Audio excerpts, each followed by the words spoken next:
Hello friends, this is your friend back with a new fanfic. What if Naruto was raised with Aizen's power and intellect? If you like this story, don't forget to like, share, and subscribe, and leave your thoughts in the comments. Now, let's start. Chapter 1, The New Naruto. My name is Naruto Aizen Namikaze. I am the son of the 4th Hokage Minato Namikaze, formerly known as the Yellow Flash of Konoha, and Kushina Uzumaki, also known as the Red-Hot-Blooded Habanero. I also hold the Kyubi no Yoko, the strongest demon out of the 8 other Biju. My life was not been that great, especially when I was kid. Being called Demon Brat, for some strange reason accompanied with glares and whispers, scourging through garbages just to fill my stomach just so I don't succumb to death due to starvation. I can also remember being beat to death on many occasions. As I said, my life was not as glamorous as it is now. I am now the Uzukage of the village of Uzushiogakure, a village that was once destroyed to be left in ruins. This was a village that I built by myself to topple any of the other village and to be more so supreme than Konoha. Not only that, but I have many beautiful wives that kept me sane within the village, women I fell in love with and share equal love with. I couldn't ask for anything better in my life. That's all I have really ever wanted, to be loved and recognized. But none of this would have ever happened if I wouldn't have met my beautiful sword along with this mysterious orb known as the Hogyoku, along with a man I felt like I could call my father at the time. Sosuke Aizen, a man that was once a Shinigami for a place called the Soul Society, but decided to betray them all for his lust of being a god. He was eventually defeated and was sealed and then put in a prison. But being in prison gave him time to think about his actions. This also theoretically sealed the Hogyoku within him, silently waiting for its successor.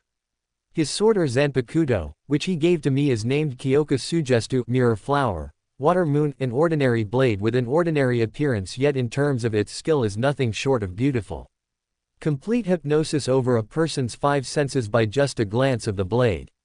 Flaws. Truly remarkable. Life is good now. I am also the most powerful shinobi in all of the elemental nations, given the first triple S rank, which states to flee upon recognizing me, like they have a chance to flee anyways. This is my story of how I started from the bottom, then made it to the top. Come, and I will share this journey that I have been through with you. Here is my story. Love and recognition. 2 words I have been striving attain for in my whole existence. But yet, these 2 words have always been denied to me. Why? I'm not completely sure, but I do hear people calling me Demon Brat, and glaring and whispering dirty things about me. Here I am again, in an alley looking for food. God, this stinks, I'm so hungry, please let there be something in here, aha. An unfinished stick of dango. This should do for now. I rejoiced. As I went to take a bite into the dango, I hear steps and low chatter approach me. Shit, I thought already knowing what is going to happen. A man with a Jonin flask jacket and some chunin along with civilians corner me within the alley. The Jonin steps out. Now you are done for, demon. We will finally get rid of you. You caused this village many deaths many years ago, so now we will put an end to you and avenge our loved ones. Fight or flight, this is what my mind was signaling me. My mind is telling me to run, and get away from these people. And so I did, but where do I go? Running, I come across something. Is that a small space leading out of the alley? Screw it, it's my only way out. I dashed towards the space soon after they started charging with kunais and shurikens in hand. My heart palpitating, I'm almost there. Squelch. Ah, I screamed. Damn it, I got hit. I don't even know where I'm going. Wait, is that a forest? Maybe I can lose them in there, worth a shot. I jumped over the fence and started to run without a destination, deeper into the forest. All the Jonins, Chunins and civilians stopped. Hey, what's the matter? Let's go get the demon, yelled a civilian to the Jonin. The Jonin spoke up. You must be crazy, this is the forest of death, most Anbu think twice before entering here. And plus he's injured since I'm pretty sure I nailed him, so if he doesn't die of bleeding out, the forest will finish him off. Let's go. What they didn't know is the demon child was about to rock the village of Konoha. Hokage's office. The Sandaime Hokage, Sarutobi Hiruzen, nicknamed the God of Shinobi, a man who had survived 2 wars and mastered at least 1,000 justus, was now sitting on his butt signing through paperwork, customary to his position. Damn, my life has been consumed by these damn papers. Who the hell thought it would be good idea to make paper in the first place? Damn you paperwork. He stopped and sat up and looked at the picture on his wall in front of him. It showed three figures he used to talk to a lot. It showed a tall blonde man beside a woman with red hair and another tall man with long white hair holding a baby. That baby was none other than Naruto. The Sandaime always looked at Naruto as his adopted grandson growing up. He felt sad since he hasn't been able to visit him in a while. Maybe I should take him out to eat tomorrow, he thought. Suddenly an Anbu appears in front of the Sandaime bowed, a dog mask on his face, with gray gravity-defying hair. Hokage-sama, I overheard a few civilians in the bar talking about Naruto and how they cornered him in the alley and chased him into the forest of death for him to bleed out and die there. As soon as those words left Kakashi's mouth, an insane amount of killing intent was being felt in the office and throughout the village, to where all the Anbu present in the shadows in the office fell to their knees by the large amount being exhibited by the god of shinobi. Kakashi, I want you to take one unit and capture all the ones responsible and send them to Ibiki, the others here will come with me and we will find him. Move. Immediately all Anbu shunted out of his office. The amount of killing intent was insane. May God help those who did this to Naruto, Kakashi thought as he went to go gather a unit. With Naruto found himself slowing down now. Blood was on the ground, and he was holding his shoulder.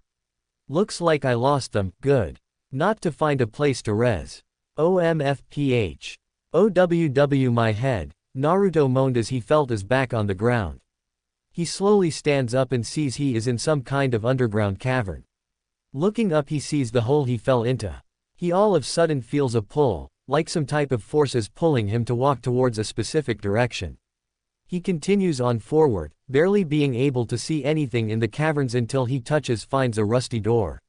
He looks at it closely and begins to rub it with his fingers. Wow, this door looks really old, I wonder what's inside. Well, I'm not going to know until I push it, he said. As soon as he places his hand on the rusted door, he gets shocked and faints, but before he could fully close his eyes and sleep, he notices a faint power coursing through him. Mindscape. OWW my head hurts twice as much now, where the hell am I now? He stands up and looks around and finds himself in place that just occupied nothingness, except the color white which was everywhere. Am I heaven? Naruto thought out loud. No, you are not, young one.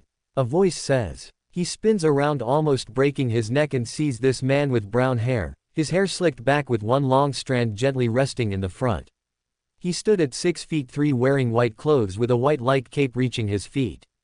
He had hands in his pocket and Naruto had an alarmingly calm and dangerous aura about him. Who are you? Naruto shouts. The man's mouth took a slight smile and says. I am Sosuke Aizen, my child. Naruto just looks at him, takes a deep breath and says. Okay Aizen-san, what the hell am I doing here? Why the hell are you here? What the hell is this place? What the hell was that door I touched?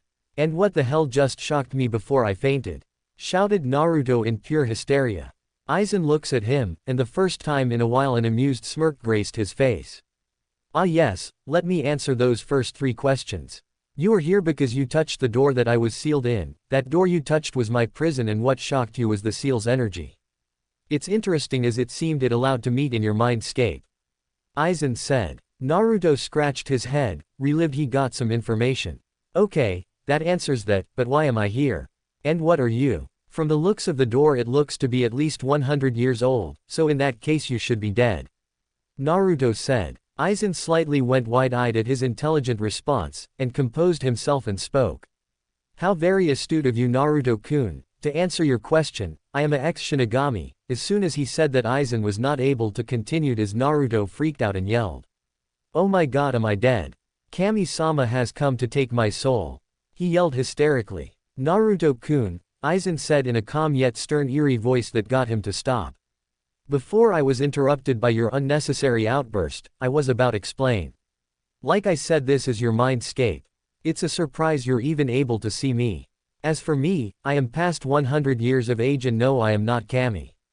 Shinigami are the ones that hold order of spirits when they die and go to the Soul Society. Aizen went on to explaining the basics of what Shinigami are, and told him about his time being one.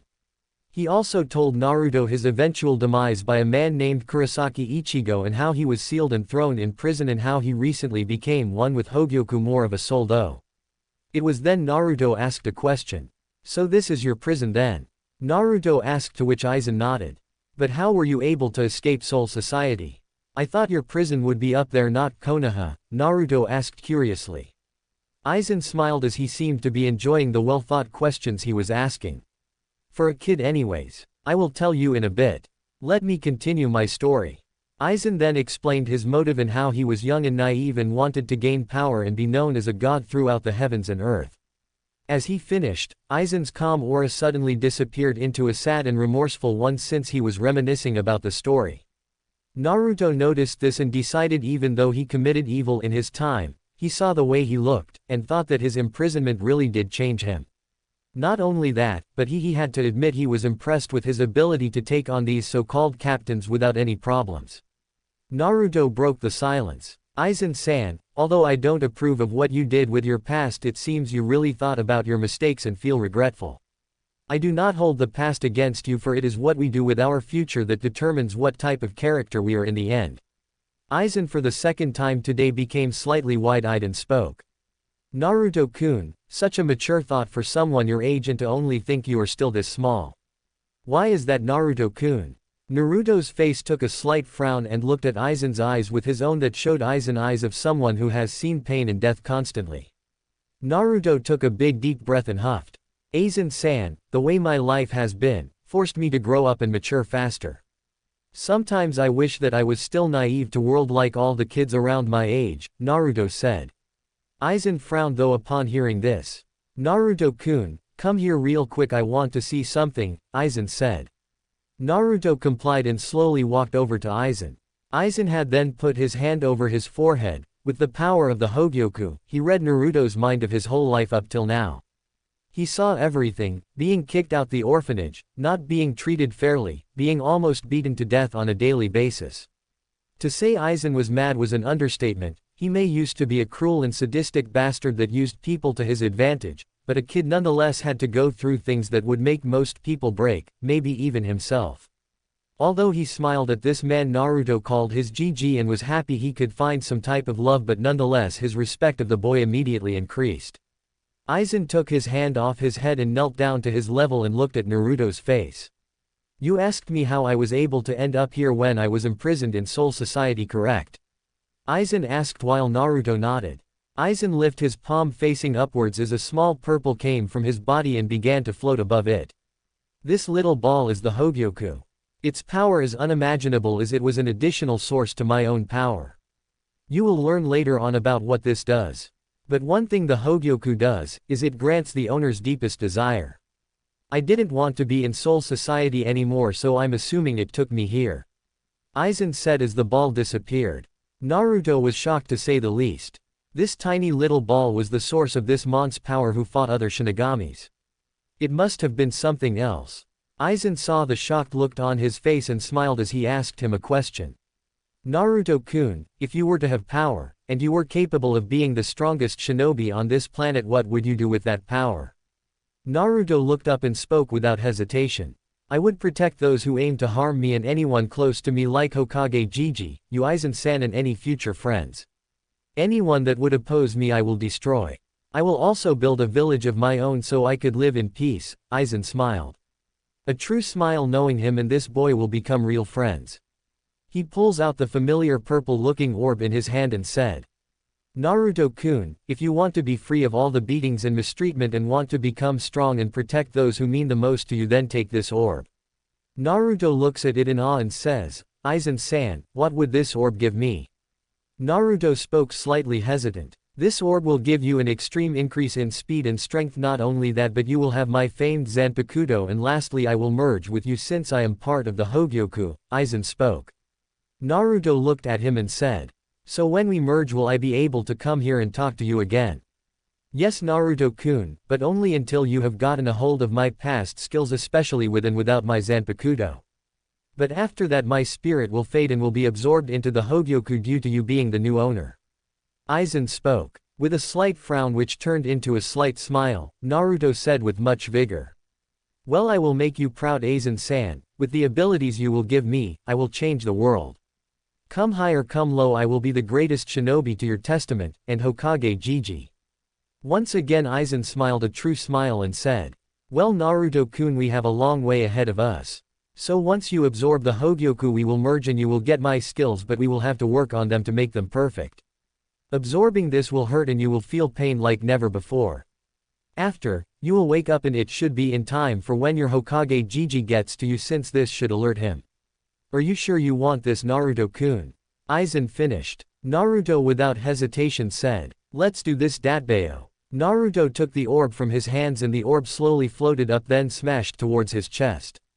Naruto looks over himself. Ah, Aizen-san, I thought you said I was supposed to experience pain I've never felt before.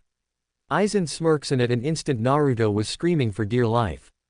As Naruto is moving around in pain on the floor, the mindscape starts to diminish, and with that, Aizen began to think about his experience of meeting Naruto.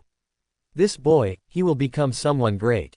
I know it. I can see the potential, and if I train him right he should be able to surpass me. This boy is very interesting indeed.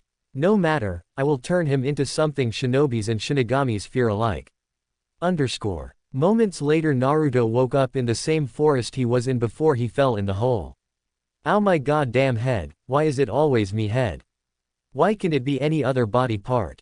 As soon as he stood up he immediately noticed the difference within his power and himself. Is this what it feels like to absorb the Hogyoku? Interesting. I feel like I can move mountains. I also feel taller. Way taller. He thought to himself. His focus shifted towards a specific as he felt a familiar energy source accompanied by 4 other people.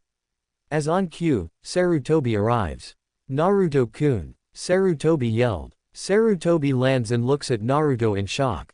Standing before him was not the short 4-inch kid that looked skinny as he remembered. Before him now is a man standing at 5 feet 6, clothes torn clearly showing the amount of muscle on him. Even breathing or moving any body part slightly, Sarutobi and the other 4 ninja were able to see every muscle move under very little strain. Even some of the women that accompanied the Hokage as Anbu couldn't help but blush red and have a slight nosebleed. He did look a lot older. Especially a purple-haired shinobi. Sarutobi was snapped out of his stupor when he heard, "Ohio GG." Sarutobi cracks a slight smile hearing the grandfatherly term being used, as he knew only person called him that. Naruto-kun, what happened to you? Why do you like you're a young adult? Sarutobi said. Ah yes GG, matters on this issue shall be discussed in your office away from prying ears. Naruto said, referring to the Anbu. Sarutobi looked at him in mild shock yet again. Where was the little hyperactive blonde that shouts and is impatient and yelling, Datbeo? The person talking to him here seemed very calm, cool and very collected. Snapping out of thought yet again, Sarutobi looked at him. Okay Naruto-kun, let's head back to my office. And with that they left. Sarutobi's office. Over the course an hour and a half Naruto explained to him that he was first looking for food. Then up to where he got cornered and attacked. As he finished, everyone in room knew Sarutobi was mad if the rise of his killing intent indicated anything. After he calmed down, Naruto told him how he fell in a ditch and met Aizen after touching a rusted door, and led on to explaining Aizen's past and the Hogyoku merging with him, explaining his appearance. Sarutobi pinches the bridge of his nose, eyes closed, feeling a migraine come on. Kami, first paperwork, and now this story of Naruto's. Although from what he told me, he might be able to surpass his father and me if trained right. Should I tell him? I want to inquire on his newfound abilities, and I'll see if he could be capable enough of defending himself when he learns the secret. Sarutobi snaps his eyes open and asks, Naruto-kun, what type of abilities or powers have you obtained since the merge? Naruto tries to remember what Aizen said but was interrupted in mid-thought when he hears his voice.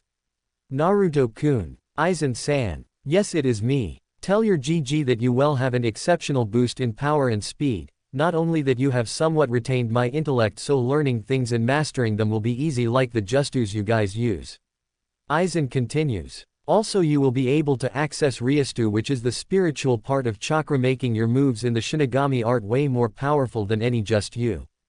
And lastly my sword, although it has a name you have to be able to hear it through training and meditation to use it. But what the sword's special ability is complete hypnosis over an opponent. You will be able to control all 5 senses of a person. You can practically attack and kill without them knowing they are in illusion. You get that, Naruto-kun? Quote, quote. Naruto-kun. Little did Aizen know Naruto was sitting there wide-eyed and his jaw almost hitting the floor. After being explained everything he can have in terms of ability by Aizen, Naruto was practically drooling at the thought at how powerful he can become. After a while Naruto picked up his jaw and asked Aizen. Aizen-san. Aizen quickly interrupted. Naruto-kun, you shall refer to me as Aizen-sensei from now on since I will be training you tomorrow. Naruto responded, okay Aizen-sensei, should I tell him everything you told me? Aizen thought about it. Yes, tell him everything except the ability of your sword, that will be your trump card, but knowing since we merged you will eventually use it to show who's more dominant, Aizen finished with a smirk. Cutting the connection momentarily, Naruto fixed his eyes on Sarutobi and told him everything he acquired. Sarutobi for the moment looked like his jaw was about to snap off any second as he was hearing this godlike power Naruto had acquired. Well, at least I can tell him about Kyuubi and his heritage now. Please forgive me Naruto-kun for being an old fool, he thought. The Sandaime cleared his throat to get Naruto's attention. Naruto-kun, I think it's about time I told you about your parents and Kyuubi. Chapter 2. Naruto Aizen Namikaze. My parents, Naruto said with such a sad-ridden face. Sarutobi could look at the boy in sadness, it pained him to see his adopted grandson so sad. With a sigh, Sarutobi spoke. Yes Naruto, your dad was the 4th Hokage, Minato Namikaze. Your mom was Kushina Uzumaki. Your father was my successor, he was a very good man. He always cared for everyone, especially his friends in this village. He was undoubtedly the strongest shinobi to ever grace the elemental nations. Sarutobi continued. He actually looks just like you, blonde hair and everything. Your mom was a hothead, very talkative and a tomboy at that. But don't be fooled, she was one of the most beautiful kunoichi in the village. Having long beautiful red hair and blue eyes, she was also one of the most talented women to ever serve as a ninja here in Konoha. Kushina was known for Fuinjustu and being able to subdue the 9-tailed fox that attacked this village long ago with her chakra chains, being she had special chakra. Listen to me loud and clear when I say this Naruto, they both loved you very much. At the time of her pregnancy they both couldn't stop talking about you and how they couldn't wait to see how much a man you would grow out to be. No doubt they cared about you so much they both were willing to sacrifice their lives for you, and they did. Sarutobi ended with a sad sigh. It wasn't long until Naruto was looking at the ground, tears falling out of his eyes. A few silent seconds he only uttered one word. Why? He asked. Sarutobi could look in confusion until a sudden an explosion of sheer pressure came out of nowhere, forcing the Anbu in the room to sweat profusely, while the god of shinobi was having a hard time breathing and sweating due to the pressure being directed to him. Sarutobi managed to lift his head ever so slightly to look at who was causing the pressure and was shocked when he saw his adopted grandson causing it. Where Naruto was standing, energy was surrounding him. But it was not visible chakra to Sarutobi's understanding, but some other type of energy. Purple Ryastu was streaming and surrounding Naruto.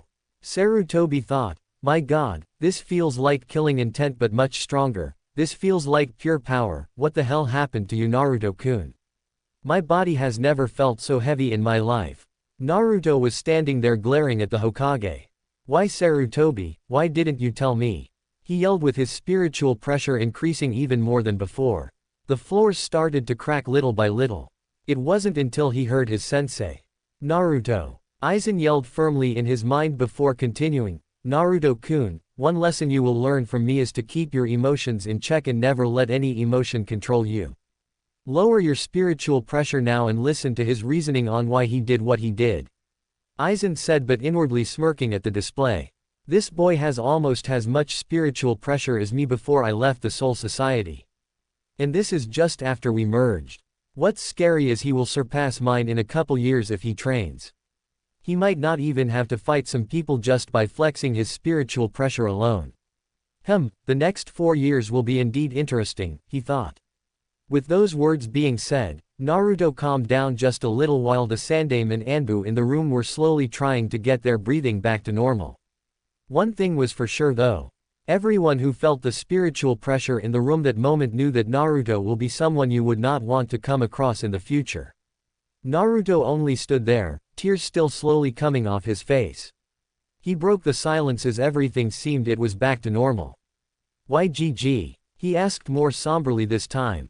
Sarutobi finished adjusting his clothes and getting his breathing in check and looked at Naruto.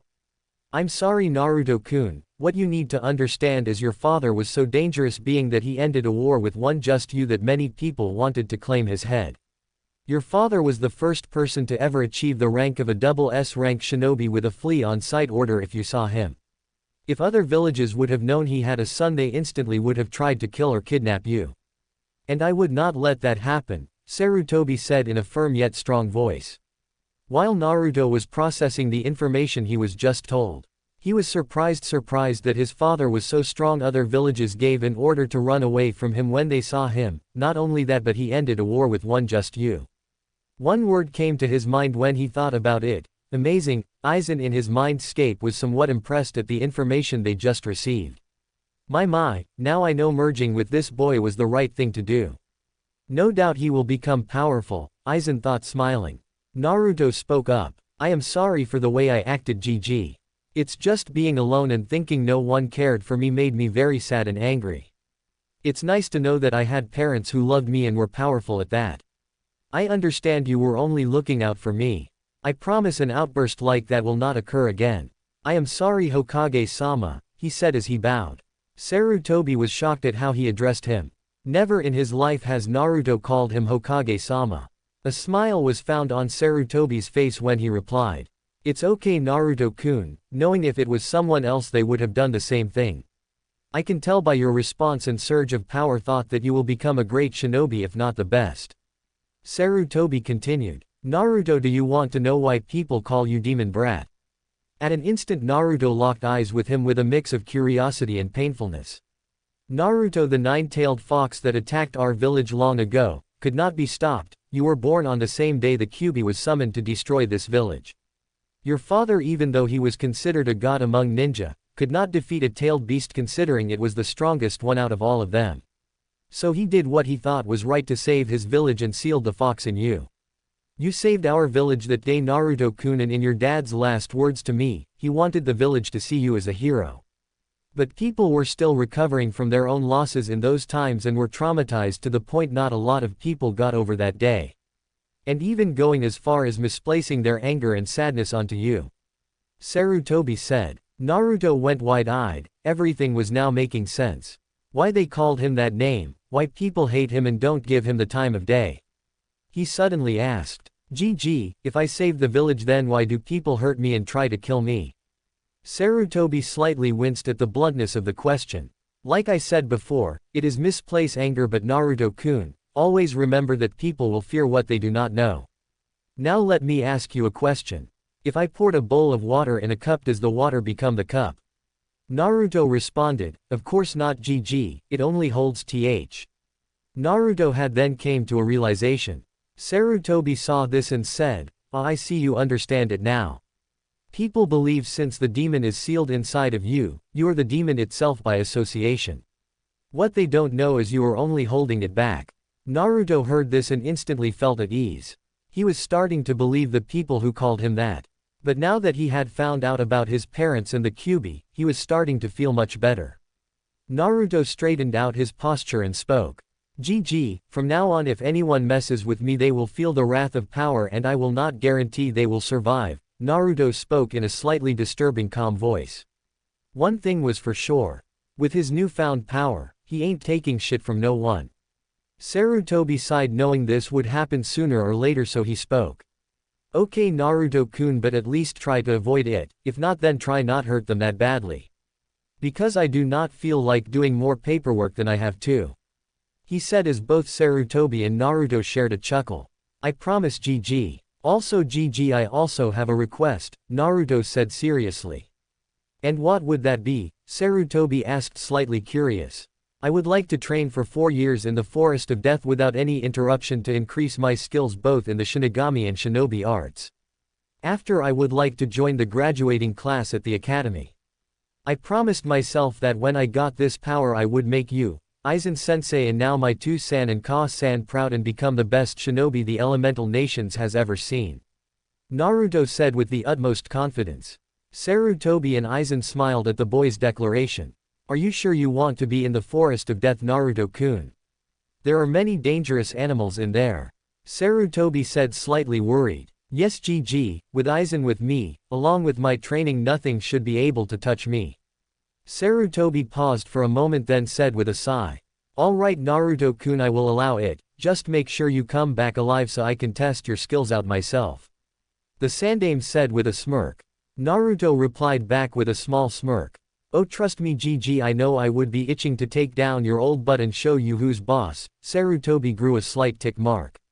I may be old Naruto-kun but I can still take down armies with ease. He said slightly proud. Yeah whatever GG. Hey can I also get some scrolls before I leave? Naruto asked. Yeah sure my boy, let me get some real quick, Sarutobi said as he left to fetch them. Moments later the Sandaime came back. Here you go Naruto, here are some C and B rank scrolls for you to learn along with some books with chakra exercises just in case to ever plan to use it. Also, since I know you're going to be in the forest for a while, here is a scroll with food and water that should last you for a while. The Sandaime walked back to his deck and was about to start his paperwork when he was interrupted by a voice he thought was going to leave. Hey GG, what did my mom and dad look like? Naruto asked curious as he turned back around. Sarutobi looked at him for a moment and pointed to a photo frame that hung on his wall. Naruto turned his attention to it and upon seeing it Sarutobi spoke. The man to your left was a good friend of mine, that is your father, the fourth Hokage Minato Namikaze. The girl to his right is your mother, Kushina Uzumaki, a strong and beautiful woman. And the man in the middle you is a good friend of theirs, his name is Jiraiya the Toad Sannin. Sarutobi thought to himself, I can't tell him that he had a godfather all along. I don't think he could handle that right now. And plus I want to stay alive even if it means doing paperwork. While Sarutobi was in deep thought, Naruto as well was thinking as well. Wow, I really do look like my dad, except now that my hair is slicked back like Aizen-sensei's.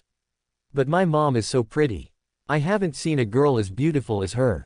Not to mention her body looks real good. Wait what? Naruto starts to fidget. I can't think like that, she's my mom for goodness sake. Although she does look very pretty. Aizen decides to cut into his train of thought. Well, your mom is sexy Naruto-kun, I wouldn't have minded getting to know her, Aizen states in an amused voice knowing he would get a rise out of him. Naruto instantly retorts back, hey Tem. She's my mom, not your woman. She is mine and you will not do or think anything of that matter. Aizen smirks before responding, my Naruto, no need to get defensive. But I can already tell you don't look at her like a mom. Naruto instantly blushes red. While Sarutobi finishes his thoughts he focuses his eyes on Naruto and sees his blush. Curious at what is making him blush, he sees his eyes fixed on his mom. Sarutobi smirks very wide and thinks, my Naruto-kun, who would have known you thought like that? Though I don't blame you, not receiving any love and now looking at a beautiful woman he can't help what to think. Maybe I can get Jiraiya on this. He thought perversely. He then snapped out of his stupor and looked at Naruto. Naruto my boy, are you okay? He said. Naruto still in blank gaze suddenly snapped out of it. Looking at his GG he responds. Yeah I'm fine GG. But thanks for clearing things up and explaining it to me. I'll see you in 4 years Gramps. Naruto said running out of his office. Sarutobi sat back down and looked at the picture of Minato. Minato, Kushina, you would be proud of your son, and even more so in 4 years. No doubt in my mind he will become powerful. Turning his head to the left he sees more paperwork and in an instant he cries anime tears. I don't want to do paperwork anymore, he said in a childish tone as he continued crying anime tears. Running out of the Hokage Tower, Naruto immediately began to run full speeds towards the Forest of Death. Naruto couldn't help but think how strong he was going to become in the next 4 years. As soon as he reached the forest, he hopped up on the highest branch he could find and closed his eyes to try and find Aizen so he could start his training. Naruto's mindscape for Aizen. He opened his eyes and saw before him what seemed to be a beautiful Japanese garden that was huge. Looking to his right, he sees his new companion and sensei coming out of the traditional Japanese house. Upon spotting him, Aizen smiles and greets him. "Hello Naruto-kun, what brings you here?" Naruto greets him with a nod and slight bow. "Aizen sensei, I wish to become strong and I wish to start my training with you as soon as possible," he said with determination in his eyes. Aizen sees this and lightly smirks. "Ah yes Naruto-kun, the first step to your training will begin now. Come," he gestures, walking beside him. Moments later, Aizen and him come to a room within the house. Aizen began to slide the door open and the first thing Naruto saw was a vast library of books. He looks at Aizen. "You're kidding right Aizen-sensei?" Naruto says. "On the contrary Naruto-kun. What made me such a dangerous Shinigami capable of handling multiple captains was not my ability to attack, although it played a part, it was my keen intellect that made the difference. My ability to be a strategist when the situation calls for it, to be calm and collected and to use my opponent's emotions against them to trigger a mistake when they attack. Always remember Naruto, your mind is your most dangerous weapon. Train your mind to the fullest extent and you will be able to overcome any enemy no matter what size or skill." Aizen states indefinitely. He continues, "Now I want you start out reading these books." Aizen gestures Naruto to sit at a table while he leaves to grab a few books. He comes back with what seems to be towering mountain of books.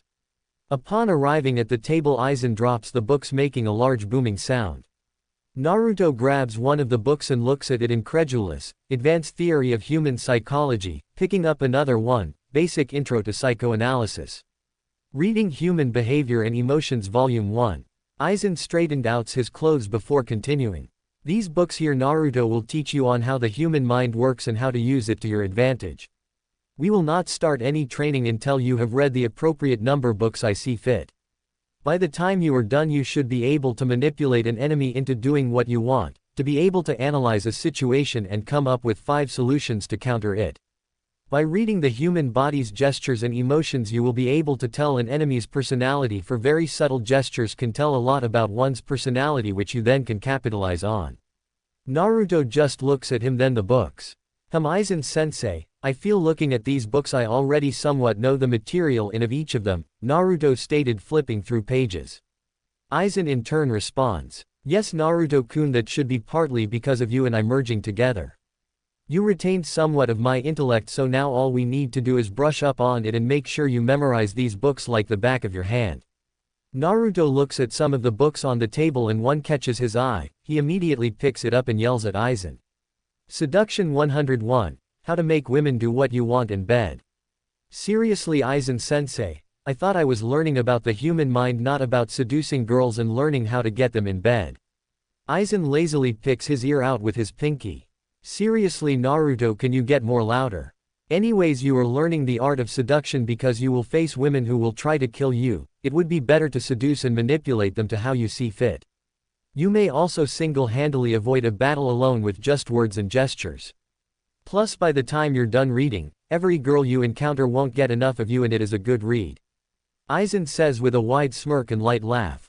Naruto on the other hand blushes blood red and shouts, "Aizen-sensei." Naruto whined. He looks back at his sensei and was about to complain some more about the book and found his gaze was dead serious. With a sigh Naruto says, "You fine sensei, I will read it." Aizen smirks, gets slightly bigger. "Thought you would see it my way. Now you will spend every day in this mindscape. Every 2 to 3 days you will wake up to make sure you to eat the food and water your Hokage Jiji gave you so you don't die of hunger and starvation, and to make sure no animals have harmed you in the real world. When you are done learning these books and you pass a test I have set up for you, we will continue your training outside of this mindscape since we don't need books for the spells since I will teach them to you." Naruto nods his head and replies, "Okay, I will do that Aizen-sensei, and I can't wait to try this stuff out in the open." Aizen smiles and says, "Good. Now read all these books. Once you finish come find me and I will test your knowledge to see if you understand the material." "Hi!" Naruto yells. 100 plus books and a month later. Naruto slides the door and walks into a living room silently. He spots his sensei calmly reading. "Aizen-sensei, I believe I have read and mastered everything from reading and spotting emotions from the human psychology books to seducing women to my whim. I would like to test my knowledge and take this test so I may begin in training my skills in the Shinigami arts. Naruto said calmly. Aizen looks up from his book silently, then places his gaze on Naruto and says, alright, I believe the time has come. Wake up Naruto-kun, I will be right behind you. Nodding, he slowly fluttered his eyes open. He sees himself sitting on a branch. Jumping off of it, he lands on the ground and starts to see Aizen materialize in front of him. Naruto looks at him in awe and asks, Aizen-sensei, how are you able to come out of my mindscape? I thought you were just a spirit.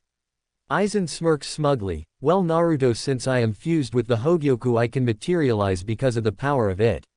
Now come Naruto, let's head deeper into the forest. Aizen says, walking deeper. They finally arrive to an open space with a lot of room. Aizen began walking towards the middle. Aizen directs Naruto to walk the opposite direction. As now they are facing each other. Aizen materializes a small timer and sets it, then places it on a small log near him. Naruto-kun, this is your final test. Aizen said, facing him. This timer here is set to 3 minutes. You have 3 minutes to read and decipher my personality. When the 3 minutes is up, I will ask you what you can deduce from simply looking at me. If you happen to so miss one little detail about me, I will attack you and kill you here, and we will both be sealed within the Hogyoku. Your test starts now. As soon as Aizen let his words settle in his student's mind, he took a moment to look at him, inwardly smirking. Also, he has learned something. His demeanor has not changed, even though I mentioned I would not to hesitate to strike him down, and he didn't even flinch. His posture looks exactly like mine. Very good, Naruto. Now let's see if you will pass. Inside, Naruto was somewhat skeptical by his last statement, knowing it was not at all as it seemed. Running his mind through everything he has learned up till now, he examined Aizen methodically. By his facial features, I can see he is relaxed. No facial muscles are tensed, no eyebrow twitching. His blinking of his eyes are controlled. But with the slight smirk, I can tell he knows I am closely examining him. His arms are loosely hanged by his side, ready to pull his sword out at an instant. Chest breathing looks to be the same. His posture is tall yet relaxed. He believes he's still superior to me and has nothing to worry about. Naruto looks at the timer. It shows 1 minute and 30 seconds. Okay, legs slightly bent so he has balance just in case I attack, or he does. Now to his feet. Well. What is this? Very interesting. Naruto says, more closely examining Aizen's feet. Shifting from the balls of his back feet to its regular posture. And his left leg slightly inching forward. That just confirmed my suspicion to his last statement. Naruto thought very proudly. Regardless if I answer this wrong or right, Aizen-sensei is going to lunge and attack me. Very tricky of you, Aizen-sensei. He must expect me to counter. Now to divert an oncoming attack and counter. His sword is on his left side, which tells me he is right-handed. When he pulls it out, he will slash with a wide arc, or his sword will come down to slash me. His 2 legs are slightly more apart than usual, so he will use a wide arc to overpower me, so he will compensate for the speed and balance he could have had in straight slash. Okay, I know what to do. Bring it, Aizen-sensei. Ring. Aizen stops the timer. So Naruto-kun, what can you deduce from just looking at me? Aizen says with a smile. Naruto showed his smile in return. But it wasn't a regular smile, a smile that clearly shows he knows what he is planning. Yes, Aizen-sensei, let's see. You are very relaxed in the stance you are in now. You look to be ready for anything. But what caught my eye is the way you legs are positioned, he replied. Aizen's smile getting bigger and replies innocently. Really, Naruto? Please elaborate. Aizen stated. Naruto responded back. Certainly, sensei. The last sentence you told me about striking me down if I didn't get one thing right about you got my attention. As soon as I started examining your feet, I saw that your left leg was slowly inching further from your body while your right leg was routinely shifting to the balls of your feet. You were planning on attacking me regardless, Aizen-sensei. Naruto finished with a wide smirk. Aizen looks at him with a big smile and chuckles before talking. Very good, Naruto. You have indeed figured out my true motive by only reading my posture. I am very impressed. You are ready to learn the Shinigami arts, Naruto-kun.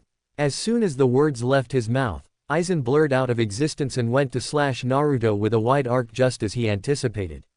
Naruto seeing this flips over his blade and delivers a hard kick to the back of Aizen, sending him stumbling forward a bit. Aizen barely felt it, but he smiled yet again before addressing him. Very good, Naruto, not only did you predicted my attack but you also countered accordingly. If you would have poured more power into that kick, any normal person with average combat experience would have had a severed spine. Naruto smiles and bows. Thank you, Aizen-sensei, when can we begin training? Aizen lets out a small laugh, already wanting to go back to training, huh? Well, let's begin now. Yosh! Naruto yells, following Aizen in tow. While walking forward to find another training ground field, Aizen thinks about the upcoming years. These 4 years are going to be interesting. Only a month and he is able to read me. In the next few years he will become the most deadliest shinobi in his village. And then we will show them the definition of fear, he thought with a smirk. Chapter 3. Encounters with a lovely Uchiha, a vixen, and a moonflower. First year training. Alright, here we are, Naruto-kun. Naruto stops right beside Aizen to see where he was brought. They seemed to have ventured further into the forest past a tower they saw on the way here. In front of him was an even bigger field with massive-sized trees and boulders. Aizen tells him to sit in the middle of the field. While he does this, Aizen begins to explain. Naruto-kun, the energy you have within you is called Raryoku. Unlike what your Hokage Jiji uses, this is the spiritual essence of the same energy source, thus making it more powerful and potent. This is what's stored in your body. Everything I am going to teach you will involve something called Ryastu. Ryastu is the energy being expelled. Think about it this way, it's like a pool of water, that is your Raryoku. In order to say put out a fire, you will need to exert the water but in a controlled manner. How will you do that? By taking a hose or a big bucket to the pool of water and using those instruments to alleviate the fire. By pouring how much water you seem fit to put out the fire. That is your Ryastu. Aizen continues. Within using your Ryastu, you are able to do many things that we Shinigami use. For example, you would be able to cast spells which fall under the name Kido, meaning spirit way or demon way. Within Kido there are 3 types of spells you can cast. One being Hakudo, which means way of binding. These spells will help you restrict or immobilize a person. It's very broad art, along with Hakudo or spells that allow you to use barriers to stop attacks or use seals to hold things far more better in place. You understand, Naruto? Aizen says. Naruto nods his head, allowing Aizen to continue. Going down the list of Kido, there is another spell called Hado, which means way of destruction. These spells are used for offensive purposes. Depending on the user, these spells can be well powerful enough to even take down your Hokage. These are the spells I will be teaching you most of the time. Last one the list is called Kado, which just is the healing Kido, which I have some knowledge but not enough. Both Bakudo and Hado have numbers ranging from 1 to 99. Following the latter, 1 will be the weakest, 99 will be the strongest. Don't be fooled by the numbers of their ranking though. An experienced captain can make a low-level spell very powerful, especially with Hado. Also there are incantations that go along with each spell both for Hado and Bakudo. Using an incantation will power it up but will slow down your time to use it. You can however not cast an incantation as you will be able to fire it faster, although it is weaker, but like I said, train enough on it and can become strong even with an incantation. Are you keeping up with me, Naruto-kun? Aizen says. Naruto nods his head in confirmation. Along with using your Ryastu, you are able to use your sword, which we call a Zanpakudo, which means soul cutter. These are sentient swords. We use these swords to send souls to their respective places and to ward off hollows, which are souls that do not cross over to the soul society for staying in the world of the living for too long. They are corrupt spirits who feast on living or deceased human souls alike. Anyways, Naruto, a Zanpakudo always has a name and is a spirit, and you will discover it through Jinzen, or sword meditating. Only then the spirit will fight you and decide if you are worthy enough to hear their name and wield them. Once you do hear their name, you will unlock what's called a Shikai or Intial release. In order to release your Shikai, you will need to know their release phase or word. There are 3 forms to your sword. There is your sealed state, your Shikai, and then your Bankai. The sealed state will look like an ordinary sword. Once you utter the Shikai phrase, it will transform to a different appearance. As for Bankai, which means final release, which you will only achieve that through dominating your Zanpakudo spirit in their world. By doing this your power increases 5 to 10 times. Do you understand everything I have told you, Naruto? Aizen said while looking back at Naruto, who looks like is trying to absorb everything he just said. Naruto sighs and runs a hand through his blonde hair, leaving a single strand in the front. Yes, I do, Aizen-sensei. The power I need in order to do Kido is based on my Ryostu, which I get from a pool of energy inside me called Raryoku. Also, there are 3 types of spells that fall under one category, and within that category, I can either heal, attack, immobilize or defend. Also, I will be getting a sentient sword that I will have to meet within meditating. Once the spirit thinks I am worthy, the sword will tell me its name and release command to where I will be to use its true abilities. Naruto said. Aizen looks at him with a smile. Very good, I see you get the gist of it. Now stand up and I will teach you how to do Hado and Bakudo spells. We will be doing this for 6 months, then the rest of the months I will teach you how to wield a sword and you will be meditating to reach your sword's spirit. I will also tell you we will have to talk to Kyuubi so we know it won't do anything to harm you or your training. Aizen said, heading towards the trees and rocks. Naruto flinched slightly when he heard meeting Kyuubi. But knowing he had to do it, he straightened up and followed Aizen towards the dummies. Upon arriving, Aizen spoke first. Now Naruto, I will be teaching you multiple Hado spells on these trees and boulders. You will do these till you drop and don't have an ounce of Ryostu left. Are you ready for your training? Naruto said in slightly excited voice. Yes, Aizen-sensei, let's do it. Aizen smiled and replied, good, here is your first 2 spells, it's called Sho and Byakurai. 5 months later. Hado no. 4. Byakurai, pale lighting, Naruto said, obliterating 7 to 8 trees with one finger. Turning his gaze to a boulder that looked about to be twice as big as him. Naruto sticks his palm out and yells, Hado no. 31. Shakuho, red fire cannon, a red fireball shoots out of his palm, completely reducing the boulder to smithereens. Looking at his handiwork, soon hears clapping. He turns around to see his sensei smiling. Aizen then speaks, very impressive, Naruto-kun. Using Hado number 31 without an incantation. You have certainly improved then from a few months ago. Good, now let's see how your Bakudo is. Get ready, Naruto. I will fire 2 powerful Hado attacks. If you can manage to withstand one attack with a barrier and immobilize with another, then you have learned all I can teach you in that area and we can move on. Naruto looks at him with a calm demeanor and leaps back while Aizen goes on the offensive, signaling the start of his spell. Aizen yells, Hado number 31. Shakuho, a huge red energy ball shots out which appeared to be 3 times the size of Aizen due to him pouring his Ryostu into it. Naruto puts his arms up and moves them in a synchronized order and sticks his right arm out and yells. Koko no Jomen, Gate of the Tiger Fang. At that moment a barrier appears out of nowhere shaped like a watermill and at an instant takes the giant red fireball. The barrier slightly cracks then shatters. Aizen smirks when he sees this. Good, Naruto-kun, now for my final attack, Hado no. 63.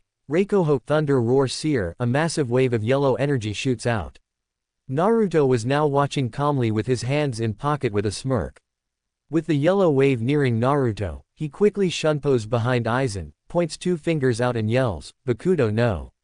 1. Sight restraint. Naruto stands there with one hand in his pocket and smirks back at Aizen, who has his arms restrained.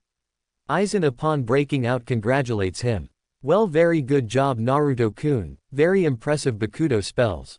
It seems you are ready to learn Zanjutsu along with the technique called Ho-Ho. Sit and I will explain. Naruto sits down while Aizen begins to explain.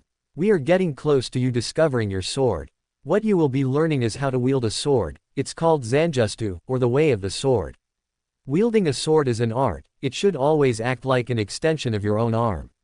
When it was me, I had no equal in those terms. I will be running you through katas which you will memorize until you can do them like it's second nature. I will also have you learn one technique which come in handy when wanting to finish things quick. But that will be for later. For now I will teach you a move Shinigami use called Shunpo, meaning flash step, this one of the variations of it. It goes along with your sword. It's a technique where you pour your Ryostu to the bottom of your feet to move across a distance in blind eye speed. I was possibly the fastest, but who came to equaling me more or less is a woman named Yorichi Shihoin. She was so fast she was nicknamed Goddess of the Flash. I will be teaching you that in one more variety, but after you master the flash step. This is what it looks like. I will be at that tree.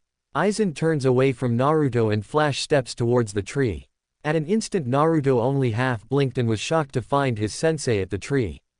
Naruto then says, "Amazing sensei, I wasn't able to see you move at all." Aizen smirks at that and replies, "Well, that is because partly we haven't trained your eyes to keep up and I'm just that fast." Naruto looked at him in awe. "Aizen sensei, can we begin now?" Aizen smiles and says, "Yes we can Naruto, I have taken the liberty to get you a wooden sword first so you won't hurt yourself. We will spend half the day with your katas and the rest flash stepping. Let's get to it." "Yes Aizen sensei," Naruto yells. Unknown to them there was a purple-haired kunoichi whose hair shaped like a pineapple and wearing a trench coat watching him as he trained. Just who are these two gakis? By the looks of it they look to be at least elite Junin level shinobis. Yet I haven't seen any Justus. Just who is this blown gaki though?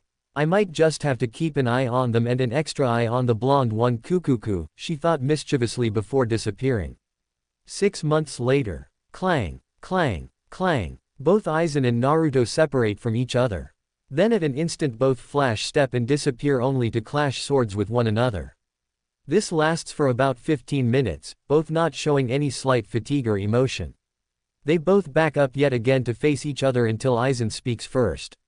"My, you have improved dramatically. Your strokes are almost flawless. And your flash step is almost equal to mine. That is enough for today. Tomorrow you will talk to the Kyuubi." "Understood." Naruto replies in a cool calm tone. "Yes Aizen sensei, I am ready to face anything that will come my way. They will be nothing compared to me. Kyuubi or not they are only mere ants." Naruto says. Aizen smiles at his response, "Great, now go rest for tomorrow." The next day, Naruto wakes up early in the morning and starts to meditate to try and find his way to the Kyuubi's mindscape. Kyuubi's mindscape. Drip, drip, drip. Naruto opens his eyes and sees he is in a sewer. Dark, damp and eerie is what Naruto could describe it as. Walking forward he starts to see a huge cage with some type of seal on it. Walking closer he hears a low growl and then a full growl that flies past him with such intensity his hair and clothes almost look like they're about to be torn off. Inside Naruto was unaffected and merely got closer. Then he hears a booming male voice. Well well well, it finally seems my insignificant vessel has come to finally greet me."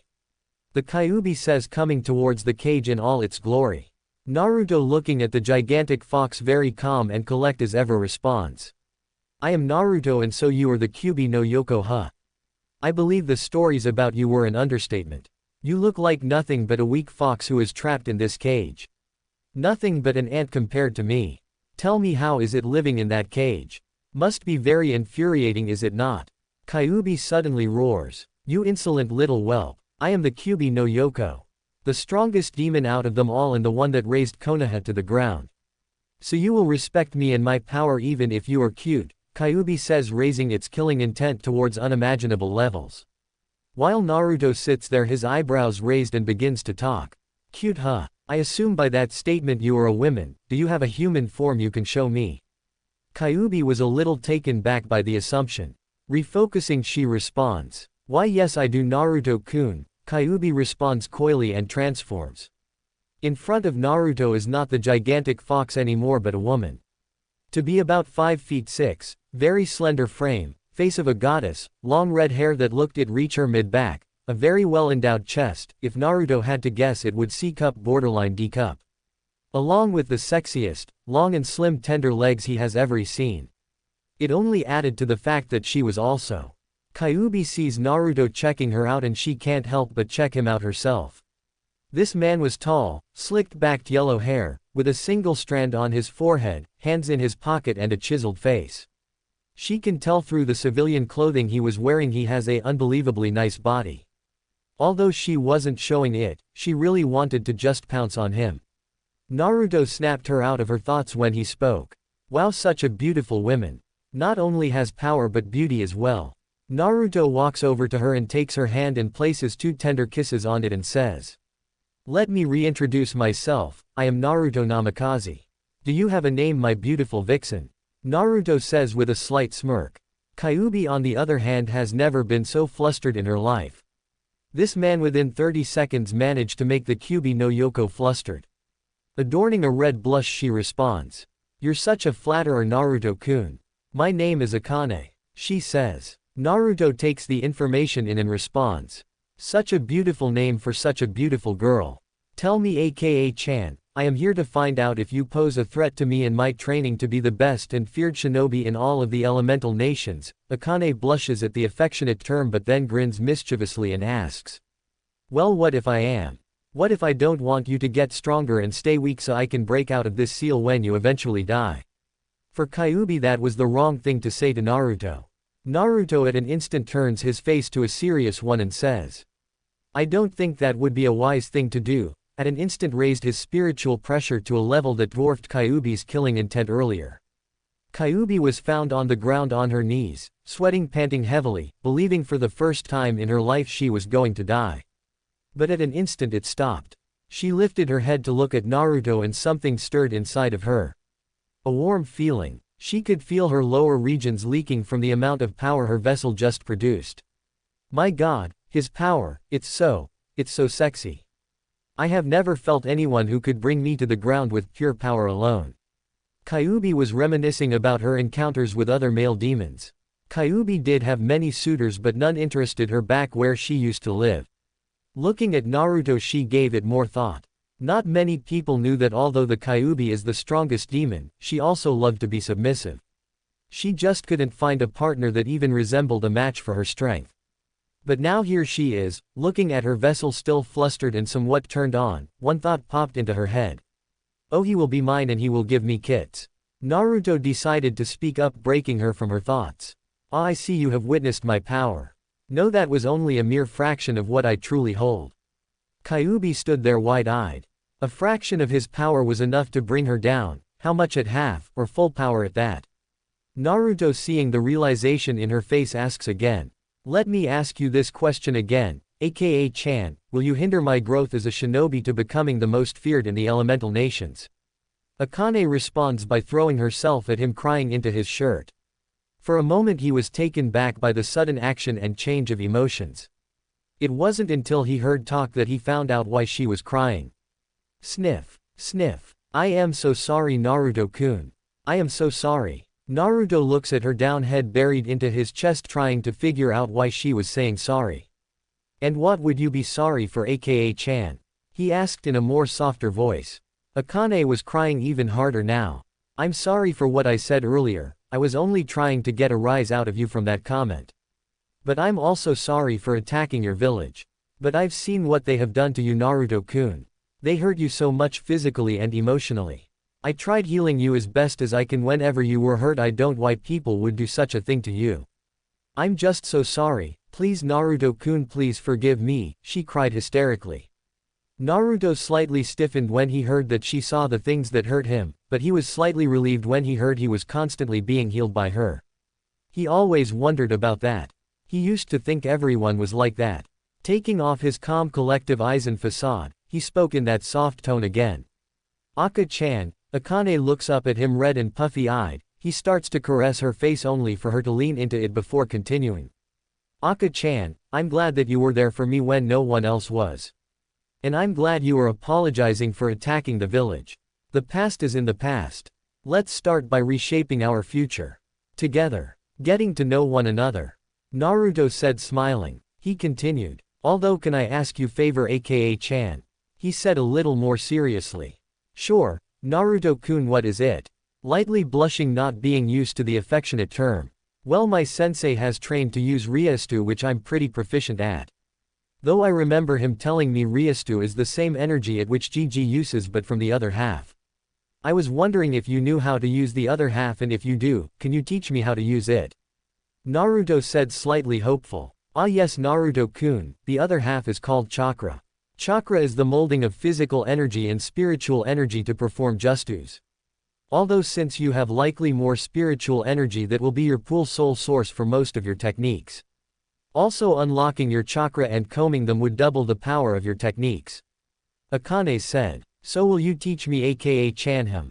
Naruto said. Noticing she was still in his arms, he gently inched away from her and put a hand on her face, and gently stroked her cheek, causing her to blush until he put his mouth to her ear and whispered.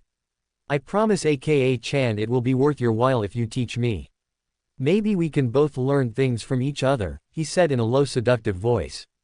She's answers shakily. Sure Naruto-kun, we can learn tomorrow. Naruto shows a true smile to her for the first time and her heart instantly beats faster in response.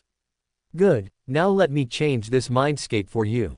Suddenly the cage disappeared and what appeared was a mansion-type Japanese-style house with a huge beautiful garden outlooking a pond. Naruto shunpos to one of the bedrooms and lays Akane down. She laid there, body slightly trembling, thinking they were about to get intimate. Also the tone he used with his words earlier, and the insinuation of his words. It didn't help that he had a primal aura to him as well. Naruto whispered to her, here's a little thank you gift I know you will like. Without a word she lunges at Naruto and starts to kiss him hungrily and full of lust.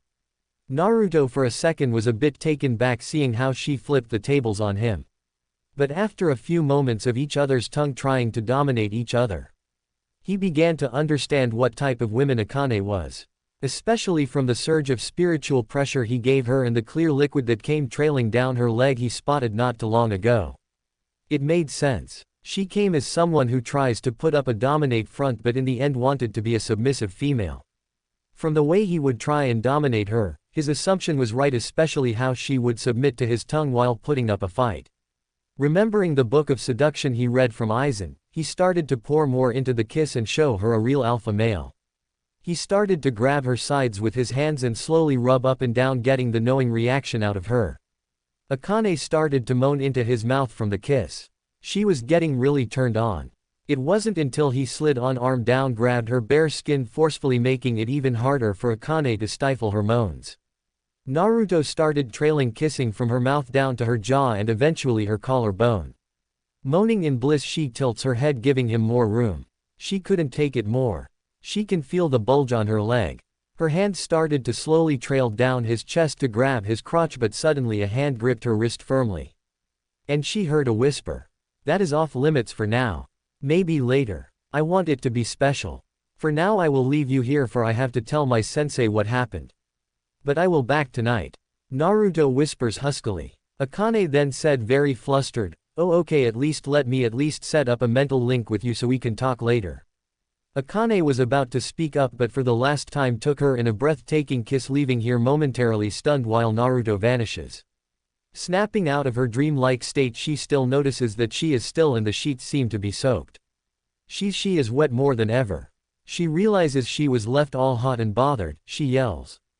Damn you Naruto-kun. You can't leave me here all horny like this. Just wait till you come back here tonight. Back to the real world. Upon opening his eyes, Naruto slightly chuckles hearing Akane's declaration. He stands up and walks around to find his sensei leaning on a tree looking at the sky. Aizen, sensing Naruto, speaks out, so Naruto-kun, how did the meeting with Kyuubi go? Naruto takes a moment to think about his experience, going from intimidating her at one moment to making out with her the next. It was very interesting to say the least, Aizen-sensei. Naruto says with a small smile. Aizen looks back at him knowing something happened. Oh, do tell Naruto, how was the fox like? Aizen says smirking. Naruto looks at him and cracks a slightly bigger smile. She is defiantly the picture definition of a goddess. Not only that, but she will not harm my training. In fact, she will do the opposite. Aizen smiles. While inside, Akane blushes red inside from the way she was described. Good, good. We also have another problem, Aizen said. I believe you are referring to our food supply being almost non-existent. Am I right? Naruto said. Correct. It looks like we will have to go back to the village and get some, Aizen says. Naruto on the other hand thought about it and spoke. Aizen-sensei, I believe you have a way of getting the food without having to show ourselves, correct? Aizen smirks. Very much so. Tell me Naruto-kun, how do you think we can get in a grocery shop without people knowing who we are? Naruto takes a moment to think about it. I can't do any justice for I haven't unlocked my chakra yet. We can't sneak in there, for Aizen-sensei never taught me stealth. I also can't ask GG Ether. The only option I can think is to. I see. That could very well work. And it will be a good way to test it out. Naruto smirks back at Aizen. I see what you have planned, Aizen-sensei, and I believe it will be a good way for me to see if I improve, Aizen chuckles. Well then we leave as soon as it gets dark. Little did Naruto know he was about to encounter a situation that would really test his skills. The sun began to come down. Naruto looked at his sensei and spoke. Aizen-sensei, it's time. Aizen looks back at him and says. Indeed it is. Let's see whose shunpo is faster, Naruto-kun. Naruto with a slight smirk replies. I believe mine would still be faster, Aizen-sensei. I am already at your level and in 3 more years I will only get stronger. Aizen replies, let our actions do the talking, Naruto. Let's go. Both figures blurred out of existence, each blurring out of the forest at breakneck speeds. Reaching the gate, they see the 2 gate guards asleep. Aizen sees this, says, let's move faster, Naruto. The goal is to be in and out in 40 seconds to a minute. Grab as much as you can and what you need. Naruto looks at him and smiles. Yes, I do believe we should speed this up. I will only take what I need that I know will last me for a while. So I limit my visits to the village. Aizen looks at him and smiles. Good idea, Naruto-kun, there is the store, let's go. 1 minute and a mad store owner later. Well, it seems like we accomplished our goal, Aizen said, carrying a few bags. While him and Naruto were shunpoing back to the forest of death, they both hear a woman's scream coming from a compound ahead of them. Help! Help me someone, please. Naruto and Aizen instantly perk up and stop. Naruto gives Aizen a silent signal telling him he's about to go and found out what's going on. Aizen smiles and looks at him then the knight and says, helping people within your village even after what they have done to you. You're a good kid, Naruto. Doing something I would have never thought about. Naruto flashes a true smile. Hi Aizen-sensei. You should know me by now.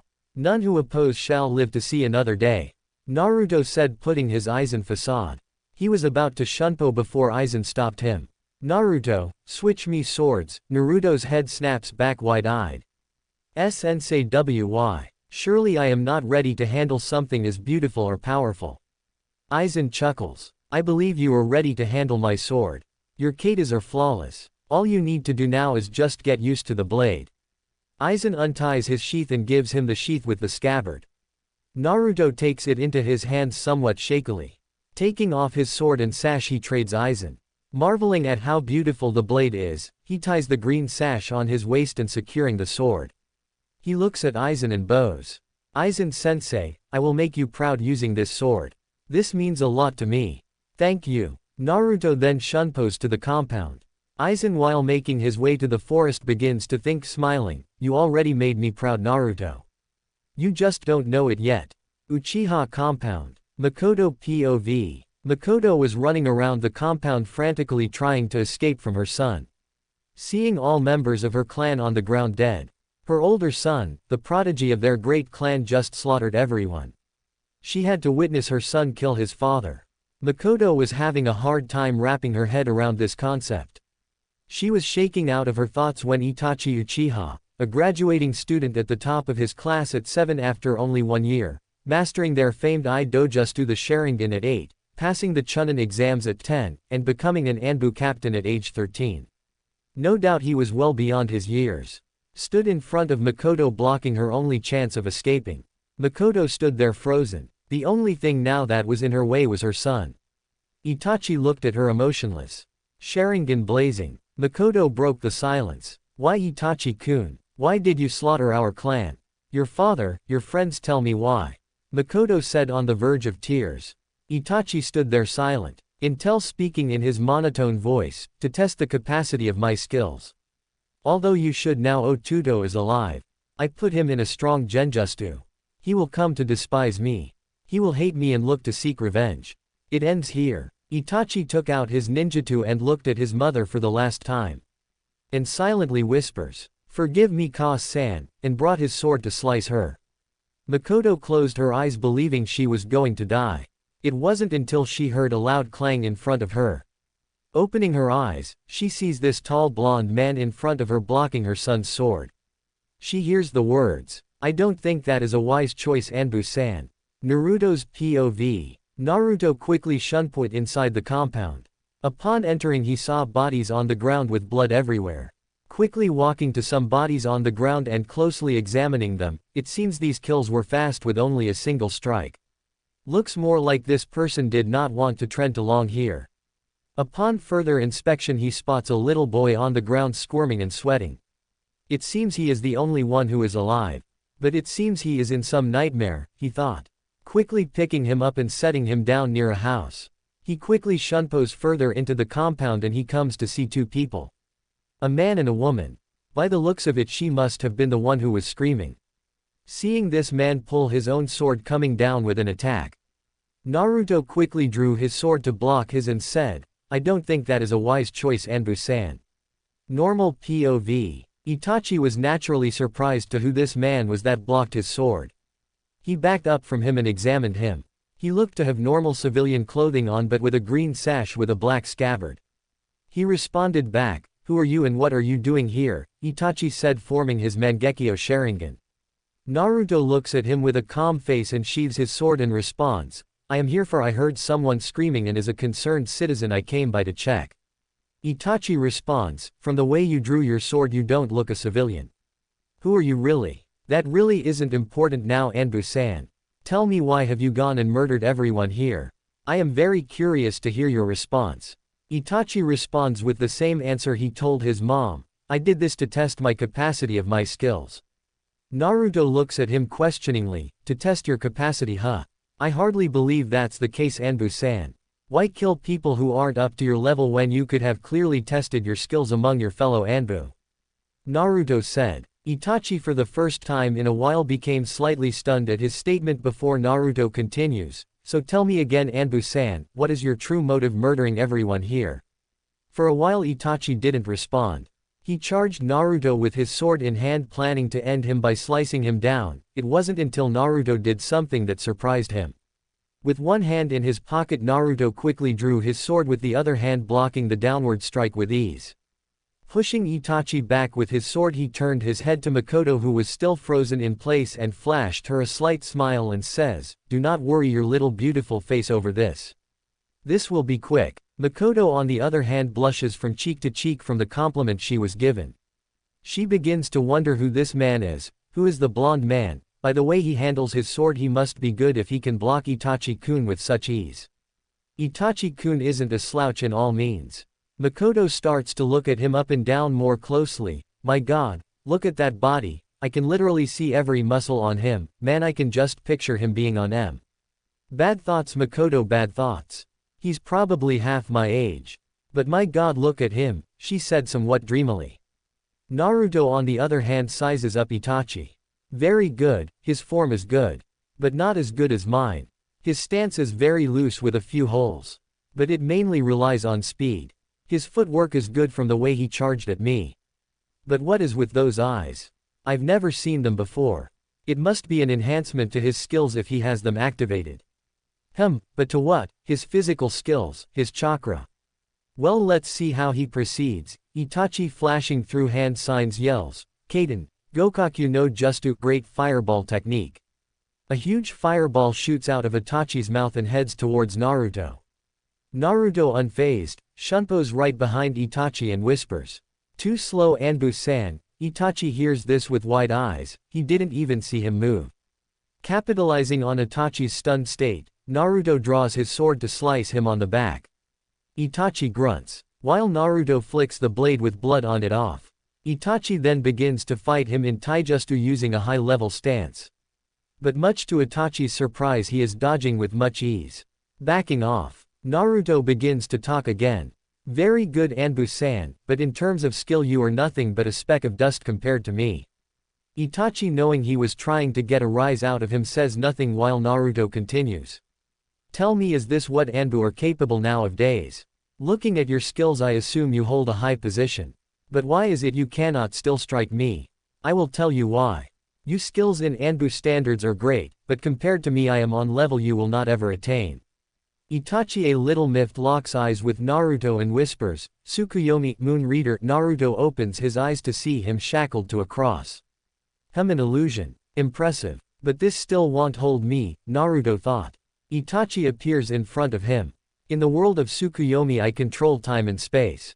For the next 72 hours you will live to see yourself die over and over again. Itachi said, examining the look on his face, was shocked to see Naruto void of any emotion and more shocked at what he did next.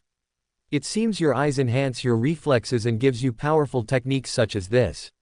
Like I said, not enough, Naruto says, but instantly flares his Ryostu, purple Ryostu surrounding him, causing the illusion to crack slightly and then shatter.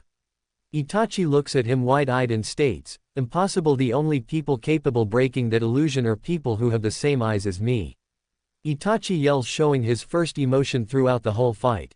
Naruto smirked, knowing he was starting to show his emotions, but just points out his finger and says, Hado number 4, Byakurai. A streak of thunder shoot from his finger at fast break speed and stuck Itachi clear in the shoulder.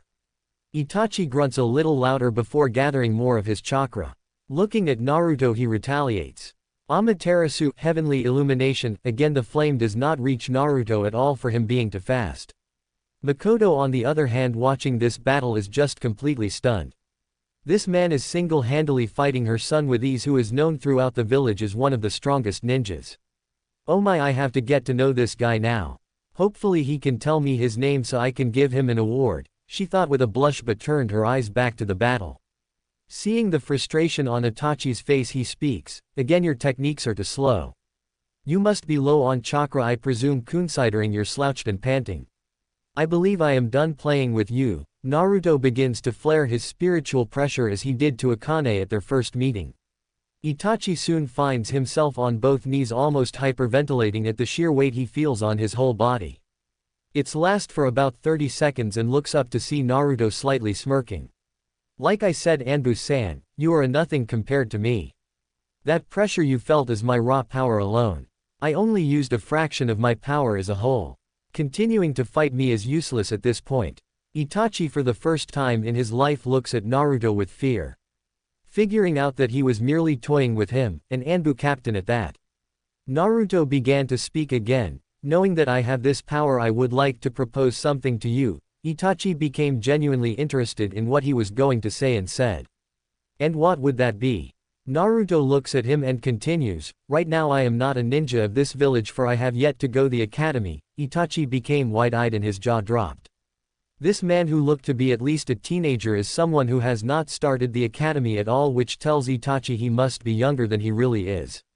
Naruto continues, after I go to the academy and graduate, then become a chunin, I am going to leave this village to start my own. What I propose is, since I know you are a strong and capable ninja, I want you to be one of my first captain among my ranks. Itachi was a bit skeptical at first. Your strength is believable, but where and how do you plan on making a village? Naruto looks at him with a sinister smile and says, it will be explained in due time if you plan to join me, that is. I can exterminate you like a fly right now if you wish. But I do see great potential in you, Anbu-san. If you don't mind me asking, what is your name? Itachi hesitates. Then responds, I am Itachi Uchiha of the Uchiha clan. What is your name? Naruto runs a hand through his hair and says, I am Naruto Namikaze. So Yaki-san, what do you say? Itachi and Makoto for one was stunned hearing this. Naruto. As in Kushi-chan's child. Wow, never expected that, Makoto thought.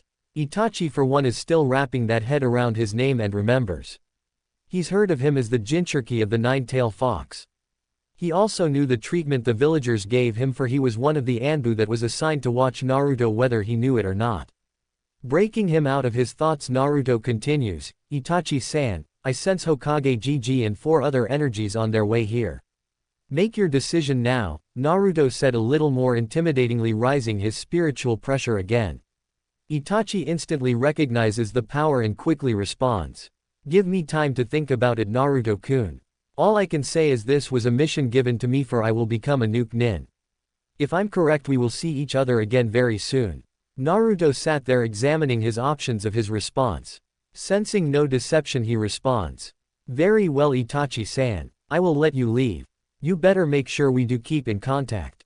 If not, I will find you myself and will show you power you have yet to seen.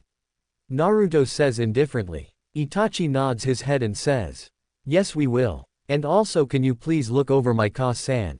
I'm not sure how my brother will react to this incident, but can you also keep an eye on him as well?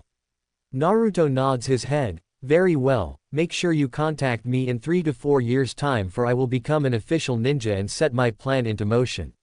Itachi turns around and about to set off until he says, Naruto-kun. I knew your parents. And they were good people. They would be proud of you. Naruto stiffens at the confession but smiles at him and says, I know Itachi-san. This is why I'm doing this. For the people I care about. Without a word Itachi disappears. Turning his gaze back to Makoto standing there in complete shock. It was until Naruto snapped her out of it and said, Are you okay, pretty lady? Makoto blushes again and says, Why yes I am. Thank you for saving me, I surely thought I was going to die, she said before throwing herself into the arms of Naruto. Being Naruto as he is, he puts his hand on her back to gently soothe her and starts whispering things in her ear to cool her down. Couple of moments later her crying dies down and she starts to inch away from him. Naruto couldn't help but take a good look at her. She was beautiful in his arms. A fair complexion, with beautiful long black bangs come down her face with no blemishes. She looked to have a slender frame and he could tell she was a ninja from her toned slim legs, along with a chest that looked to be at least D-cup holding firmly in her bra. Makoto on the other hand was enjoying being engulfed in his arms. Feeling all his muscles from his arms to his chest. Being held in his tight muscles had her feel safe. His aura was the most interesting to her. It made you feel as he is closely examining you just to break you down. His aura made you feel like you are nothing to him and you can't touch him as he fights. On the battlefield he seemed like her older son, if not more serious on a scarier scale. But now his aura feels like he will take care of you. And nothing will harm you. Being interrupted out of her thoughts by a hand to her chin, Naruto brings her chin up and asks, Are you okay now? She could only nod. He asks with a grin, So can I get the name of the princess I just saved? Makoto can only blush hard and stutter out, My name is Makoto. Makoto Uchiha. Naruto smiles at her more, giving Makoto a harder blush. That is a beautiful name, Makoto-chan. Why was he trying to kill you? Naruto said, still blushing from the affectionate term stutters. I don't know. He was my oldest son. Why would he betray our clan like that? Why kill all his family, friends and everyone he loves? She yells, tears pouring out again. Naruto, looking a little sad, brings her into a tight hug and she instantly buries her head in his chest and just rubs her back until she calms down. Makoto, enjoying the moment, hears Naruto speak up. I would love to sit here and hold you all day, Makoto-chan, but I have to go now. Makoto looks up and teases back. Why? I am that bad of company. Naruto cracks a slight chuckle and says smoothly. No, not at all, Makoto-chan. Any man in his right mind would enjoy this. Would it make you feel better if I told you I am enjoying holding you? Makoto blushes even redder than this time and couldn't say a word. Naruto starts to hear Akane and growl a bit, making her presence known for the first time in this encounter. Akane's mindscape. She was witnessing what Makoto was doing and started to growl. How dare she shamelessly flirt with my Naruto-kun? Wait, my Naruto-kun, when did that happen? Though I wouldn't mind making him mine. And I mean all of him. She thought, playing certain sexual scenarios in her mind, making her nose bleed at all the images. Back to Naruto and Makoto. Seeing Makoto blush, Naruto only smiles, releasing her, giving them a little space, and says, Well, I must get going. GG will be here in second. When he asks who saves you, tell him everything that happened here. I'm sure GG would at least like to know I'm alive at least.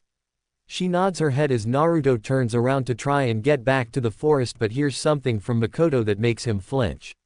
Where are you going, and is it true? Are you going to leave this village? Naruto stops and stands still.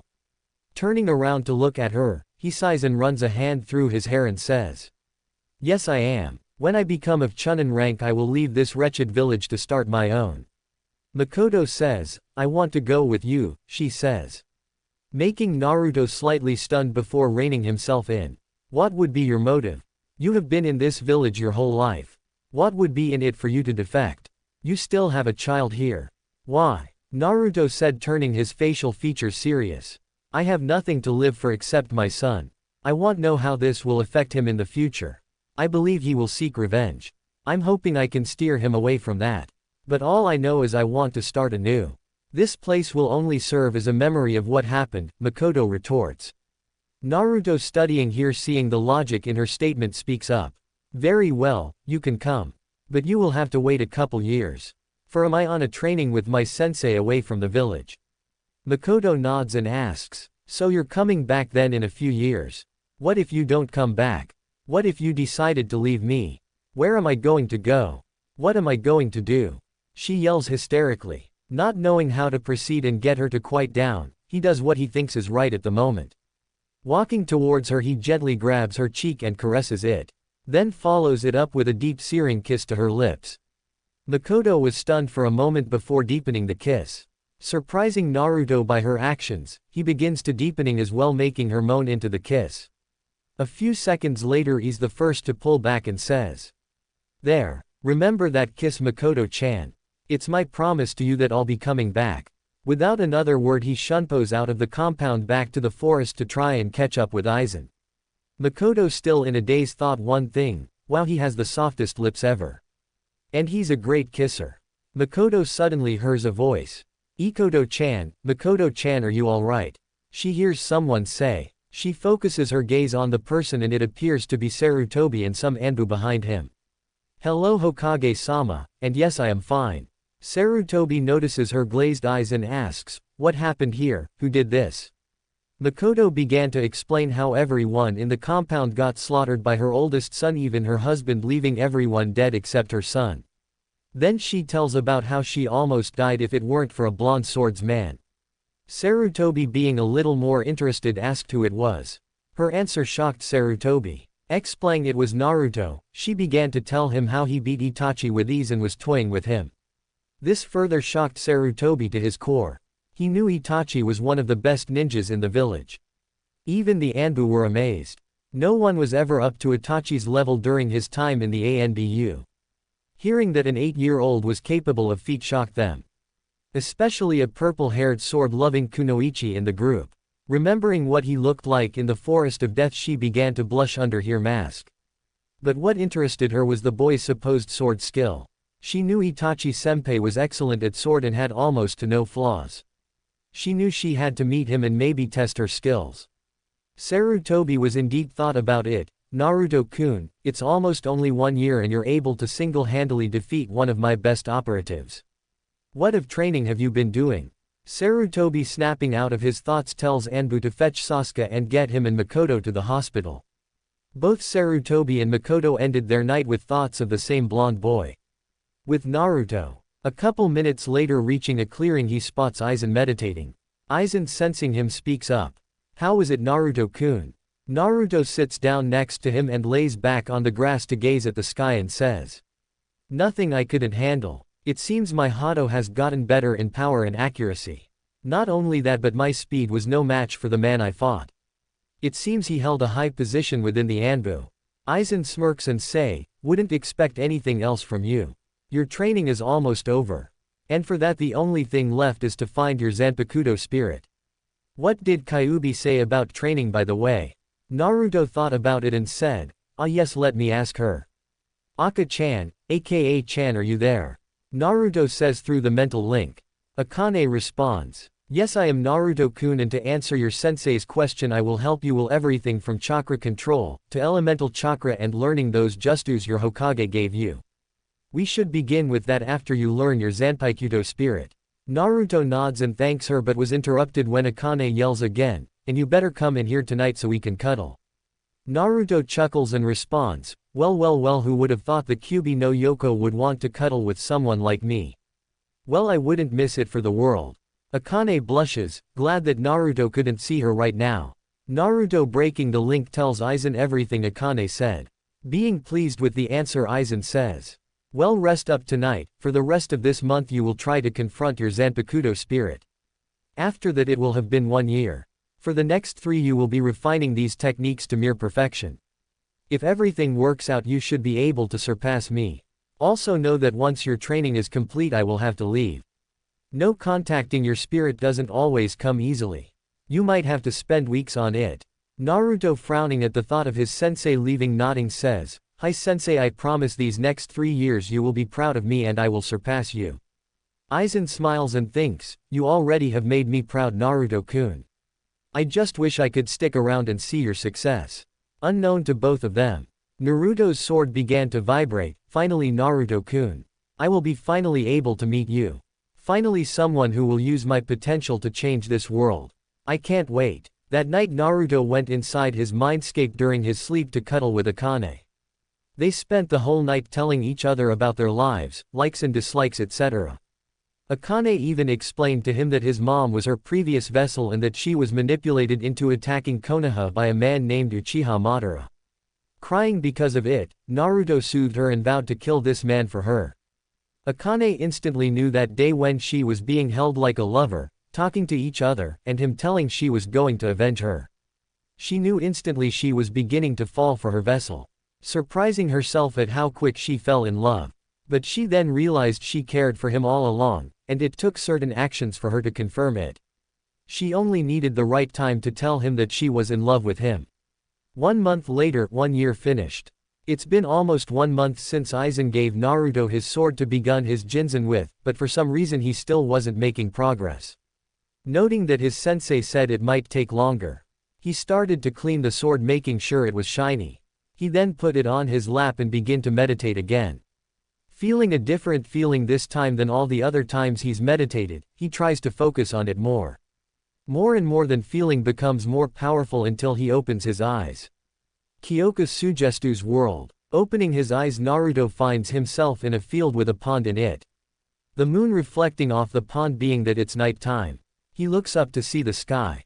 Stars spread out throughout the sky. He only uttered one word. Beautiful. Then he hears a voice to the side of him. She then responds, "It sure is Naruto-kun." Turning his head to the side, he sees a girl that might be able to match Akane's beauty sitting on large rock. A woman wearing a beautiful white and light black kimono, with beautiful light white hair with a flower tucked behind it.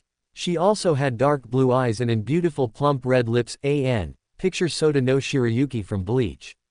Naruto for the first time is stunned by someone's beauty. He never expected his Zanpakuto spirit to be so beautiful. Composing himself, he walks to her and stands in front of her and begins to speak. "I assume you are my Zanpakuto spirit," he says, then reaches over to grab her hand and place a kiss on her knuckles before continuing. "You truly are a beautiful spirit." Kyoka never imagined her wielder to be so bold. Blushing up a storm after the kiss, smiles at him. "I have been waiting to meet you, Naruto-kun. You are much more handsome up close," Kyoka says while still blushing. Naruto smiles and replies, "Thank you, but while you can give me a word to describe my looks, I have yet to find a word that fully describe your beauty." Kyoka, now blushing even redder than before, said, "You are very smooth with words, Naruto-kun. I only call it how I see it. So what do you mean when you said you have been waiting for me?" Naruto says, "I have been watching your training. And let me say I am impressed. Your resolve is unshakable. And your determination is, I know, will not waver. I know for a fact you will be able to wield me at higher state than Aizen can." Kyoka said, trying to control her blush. Silence reigned over them for a few minutes before Kyoka speaks up. "Tell me, Naruto-kun, do you know my name?" For a minute Kyoka looks at him silently, hoping he does. Naruto gazes at her with a soft expression and says, "Of course I do, my beautiful mirror flower. It is my honor to meet you, Kyoka Sugestu." Kyoka all of a sudden lunges at Naruto and starts to kiss him with much need. Very shocked that his Zanpakuto spirit is kissing him, decides to give her what she wants and deepens the kissing, sucking on her top lip, then proceeding to using their tongues. After 5 minutes and much need air, she snuggles into Naruto's chest and whispers, "I am so glad you know my name, Naruto-kun." Naruto, with his chin on top of her head, says, "I'm glad too. I know that with you by my side I will become feared throughout the shinobi world. We will do this together." Without another word, he steadily puts her at arm's length and says, "I need to get back now. I promise I will visit you often. Goodbye, Kyoka-chan," and with that giving her a kiss to the forehead, then fades away. Kyoka sitting there on the rock thinking about the lips that just graced not only her forehead but lips and the term he used her name in. Such a kind soul for those he cares about, yet a man who will not fear to cut you down at an instant. "You won't have to be alone anymore. I will always be there for you," Kyoya thought out loud. She was interrupted from a voice of a female behind her. "I see you meet him too." She turns around to see Akane leaning against a tree. Kyoka responds, "Yeah, He is wonderful man, not to mention a cute one at that. Akane chuckles. You got that right. So what's your name? Considering now that we share the same mindscape. Kyoka stands up, walks over to her, puts out her hand out. Kyoka sugestu, she says. Akane accepts the greeting. Well, I am the Kyubi no Yoko, but you can call me Akane, she says. Kyoka was then spoke. Nice to meet you. At least I have someone here to talk to. Akane nods her head. I agree, it does get pretty lonely in here. But now at least he has two women that will love him and never leave him alone no matter what. Kyoka looks at her in surprise. How do you know that I am in love with him? Akane can only laugh again. That look you had on your face when you talked about him. It's the same look I get when I see him or think about him. The look of wanting to love him, Akane says with a demi sigh. Kyoka blushes. Well, at least we have one thing in common. Kyoka says with a slight giggle. Akane speaks, not only that, but I think there is another girl gunning for him. So we got competition now. Kyoka simply states, grinning with a little blush. Well, it matters to me not. For me and Naruto I know will become close within the next 3 years. Hopefully very close. You and me both, sister. Akane and Kyoka giggle. Back to the real world. With that, Naruto woke up with a sudden surge of Ryustu. Alerting Aizen, he comes to see Naruto's purple Ryutsu even thicker and denser than before. With the sudden flow stopping, he gets Naruto's attention. Well, I see you found out its name. Your Ryustu is much heavier now, he said with a smile. Naruto only nods, then gets up to stretch. Yes, I did, Naruto said, admiring at the blade. He began sensing the slight hum. Then he hears her voice. Stop looking at me like that, Naruto-kun. You're making me blush. Kyoka-chan, Naruto said. Yes, it's me. I'm glad we can talk now, Naruto-kun. Now that you know my name, we have a stronger bond, thus sharing my mindscape here with Akane. Kyoka said. Hi, Naruto-kun. Akane piped up excitedly. Well, hello my beautiful vixen, Naruto said. Akane on the other hand blushed while Kyoka pouted. Ah, Naruto-kun, what about me? She asked cutely. Naruto smiled. Well, how can I not notice my beautiful moonflower of equal beauty as well? He said smoothly. Kyoka blushed. That's more like it. Snapping Naruto out of the conversation, Naruto continues. Now that I have found my blade, I am now ready to perfect my Shinigami skills along with my Shikai and Shinobi skills. Aizen looks at him seriously. These next 3 years are only going to get harder. You will have to push yourself through level 1 could have never attained. You will aim to be perfect in all skills of Shinigami and Shinobi skills alike. Are you sure you want this? Aizen said. Without a doubt of hesitation he said. I understand the trials that I will face and I am ready to move forward. Especially with my beautiful moonflower and vixen in you, Aizen-sensei. Right, Naruto said in his head. Damn, Naruto-kun, we will be with you every step of the way. We will never leave you, Akane said. Kyoka nodded, then speaks up. Yes, Naruto-kun, we will make sure you are the strongest to where no can oppose us. Naruto nods in thankful manner. I have no time to waste. Let's get started, Aizen-sensei. Chapter 4, The Return. 4 years later. After finally meeting his Zanpakuto spirit, Naruto began training his skills non-stop to try and reach attainable levels no human can possibly go. Naruto perfected his katas to a T. Every strike he can deliver are instant kills.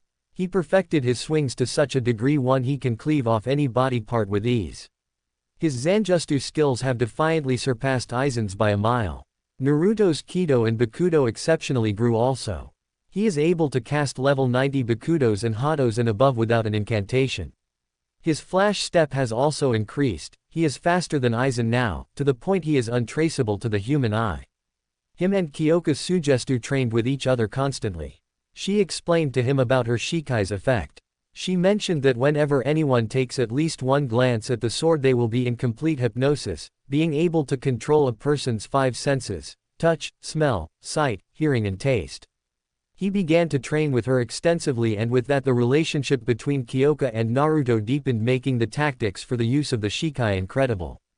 They started to bond so much Naruto would come in the mindscape every night to cuddle or talk with her. After training his Shinigami skills, Akane began to teach Naruto about chakra. Akane first helped him by unlocking his chakra. He naturally had an enormous pool of it combined with his Ryustu. He then began to work on basic chakra control, and with this he would be able to perform jutsus without wasting extra energy. He knew that his Shinigami skills would be the skills he will be using the most of the time, but he thought it would be good to have some variety. So for a couple months he worked his chakra control to at least mid-Junin Anbu level. He also mastered the scrolls that his GG gave him to a high degree. In the scrolls were wind techniques which Akane believes he has a strong affinity for, water which he is decent at, and fire which he was not good at, along with the 3 academy justus he will need to know. Just like Kyoka, Akane and Naruto also got to spend a lot of time together in his mindscape. They both grew close to each other, almost like lovers. It was hard for Akane not tell him she was in love with him. She was afraid of what Naruto might say, so she kept hidden to try and find the right time to tell him. So far Naruto's skills were above and beyond he could have hoped for. So where do we find our blonde hero now? Here we find him walking on a dirt road back to the village. His appearance has dramatically changed. Standing at 6 feet 4 with a lean frame. Hair that flows even more than before. With his hand laying on the hilt of Kyoka sitting snugly on his left side. He no longer sports his civilian clothing anymore. He wears the exact replica of Aizen's outfit. All white, high-collared with black trimmings with a purple-like waistband. He decided to wear this in honor of Aizen and for what he has taught Naruto. Naruto and Aizen grew very close within the years, moving past the sensei and student relationship to almost a degree of father and son. For Naruto he had no problem calling him Two-san, especially for all the things he taught him. To be manipulating, cunning in battle, sharp, and prepared. To know your opponent's moves, making a plan so you're 3 steps ahead of them. Thinking about it now, he lost the only person he could have called close to being a father. Flashback. Shatter. Kyoka Sugestu. Naruto says, his body shattering like glass. With long slash to his Aizen's back. Aizen, knowing he can't keep up, he shakily walks forward with a smile and slumps down before speaking. You have done well these past years, Naruto. You have surpassed me in many ways. You have excelled at everything I have taught you. All there is left to do now is go back to your village and show them who you have become. Naruto turns around and bows. Thank you, Aizen sensei. If it weren't for you or the Hogokyu, I would not be here in the first place. I owe all my skills and training to you. Aizen smiles, stands up and looks at his hands slowly withering away. Naruto yells, Aizen sensei, you're disappearing. It seems so, Naruto. I believe my purpose here has been fulfilled. I guess this is goodbye, Naruto, Aizen says with a slight smile. Naruto on the inside wanted to cry and hug his sensei, but on the outside he know he shouldn't. In memory of Aizen's training he told himself he will remain calm and collect as ever. Naruto walks up to him eye to eye. Aizen sensei. We have been together throughout these years. You have taught me many things. You showed me what it's like to have someone care for you. I know this might sound weird and I know I have a real father, but I've always considered you one Two-san, Naruto says smiling. Aizen goes wide-eyed at his confession. But then just smiles a true smile for the last time. I know you have, Naruto, and I am honored to think you gave me a title that means so much. You know what's funny? A couple 100 years ago I would have never involved myself with such trivial things such as emotions. In my mind I believed it slowed me down in my conquest of power. Isn't ironic that now, thinking about the things I've done in my past life and training you for years, I just couldn't help but grow fond of you, Naruto-kun. Aizen continued. Close your eyes, Naruto, I want to give you something. Naruto closes his eyes. Aizen then materializes the same clothing he has on. Okay, Naruto, open your eyes. Naruto then opens his eyes and sees the same outfit Aizen is wearing in his hands. I thought you would need some new clothes on your way back. Just a little something you can remember me by. Naruto takes it in his hand, threatening to shed tears. He goes behind a tree to change. He comes out looking like an exact replica of Aizen. Well, you look pretty good, Naruto, Aizen says. Thank you, Aizen-san. No thank you, Two-san. Naruto says, bowing. Aizen's arm, then his body began to fade. Well, looks like I'm being absorbed now. Never stray from your goals, Naruto. Make me proud. Show them a true power of a god. Aizen then vanishes. Closing his eyes with a lone tear falling out, whispers. I will, Aizen-sensei. I promise. With that he begins to walk out of the forest. Back to Naruto. As Naruto was reminiscing, he hears a couple men from the trees and bushes and a woman screaming far ahead. Naruto, being curious, sets out to find where the noise is coming from. Hopping from tree to tree, he spots where the noise is coming from. He sees what it looks to be like ninjas, but not from the village of Konoha. But what grabs his attention is this woman on the ground with multiple cuts, bruises and some torn clothes. His attention turned to her beautiful ruby red eyes. They resembled Itachi's but more beautiful and majestic. He can tell she was a kunoichi from the hitai she was wearing and the pouch for weapons. But what they started to do made his blood boil. All three of the ninjas were going to try to pin her down and rape her. One man, which he determined was the leader, began to rip her clothes off and started to pull his out, ready to rape her. Naruto shunput at the blink of an eye. Kurenai's POV. Kurenai just got back from a mission to Suna. A simply C-rank delivery mission to the Cage and back. But halfway into her getting home, she encountered 3 ninjas from Kumo of all ninjas. She determined they all looked at least to be mid-chunin to junin. She put up a good fight until one of the ninjas hit her from her blind spot. Well, you put up a good fight, bitch. One of the ninjas said. Hey, you wanna have fun while the bitch is down? Said the other Kumo ninja. Kurenai eyes widened when she heard the word fun. She know what they wanted to do. Alright, we can have some fun. Both of you pin her down. I'm going to have a go at her first, said the supposed leader of the group. Both of the Kumo ninjas restrained both her arms down so she couldn't use just you. The man that wanted to go first decided to rip some of her bandaged dress off, exposing some of her bra and well-endowed chest. Kurenai was now starting to panic. She began to cry and scream and told them to stop. The man didn't listen to him but just sat there continuing to rip her bottom part of the dress, grinning like a madman. He saw her panties exposed and ripped them off viciously. He then pulled out his ready to enter her. You have such beautiful eyes. I want you to watch with those eyes what I'm about to do. Kurenai was now crying and began to think, this is it. Just a simple delivery mission. Now I am going to get defiled by these sick men. Here I thought my first time was going to be special. God, please, anyone, someone help me. She closed her eyes, accepting the inevitable. Seconds passed and she didn't feel anything. She opened her eyes to see the man that was about to rape her without a head. She turned her eyes to see a tall blonde man with an all-white attire with a sword in his right hand, with a single long strain of blonde hair floating in the wind. She looked at her handsome blonde savior in awe. Normal POV. Naruto reached him in a second and drew his sword to cut his head off, his head rolling away from his body. Both of the ninjas that had Kurenai pinned down jumped back with her in their grasp. Hey, who the hell are you and why the did you just do that for? One of the ninjas said. Naruto stood there voiceless. Quickly he shunput in between the 2 ninjas and grabbed Kurenai and went back to his same spot. The 2 ninjas couldn't believe what they saw in terms of speed. They didn't see him move and they were looking at him the whole time. Naruto, with Kurenai, who still had tears flowing from her eyes, looked at her, took off his coat and put it around her and smiled.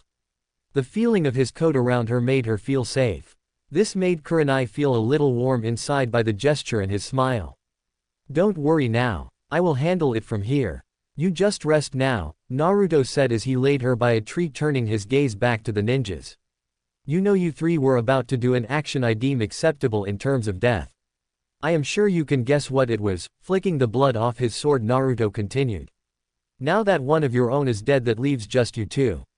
Tell me, were you planning on taking part of your leader's actions?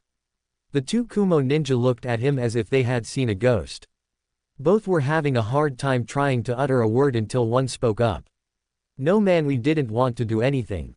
He forced us both, said one of the men shakily, knowing that this man can end his life with just a swing of his sword. Naruto, looking at him, said, you believe I am naive enough to not know that you guys suggested it in the first place? Obviously you do not take me seriously. Allow me to show you how serious I am. Knowing he was going to attack, the 2 ninja decided to attack first, both throwing many shurikens and kunais at Naruto. Naruto only closed his eyes until he was both behind them in a flash, sheathing his sword. Walking back to Kurenai, the 2 ninjas can only stare at his back as both of their heads rolled off their body. Kurenai watched in complete shock at how easily he handled the 3 ninja, snapping her out of her thoughts. Excuse me, miss, are you okay? Naruto said softly, smiling. Kurenai thought. His smile is beautiful, before responding. I am. I was so scared I thought I was going to die and they were going to. Before she can finish another word she felt two muscular arms around her. Naruto whispered. It's okay. Let it out. They are not here anymore.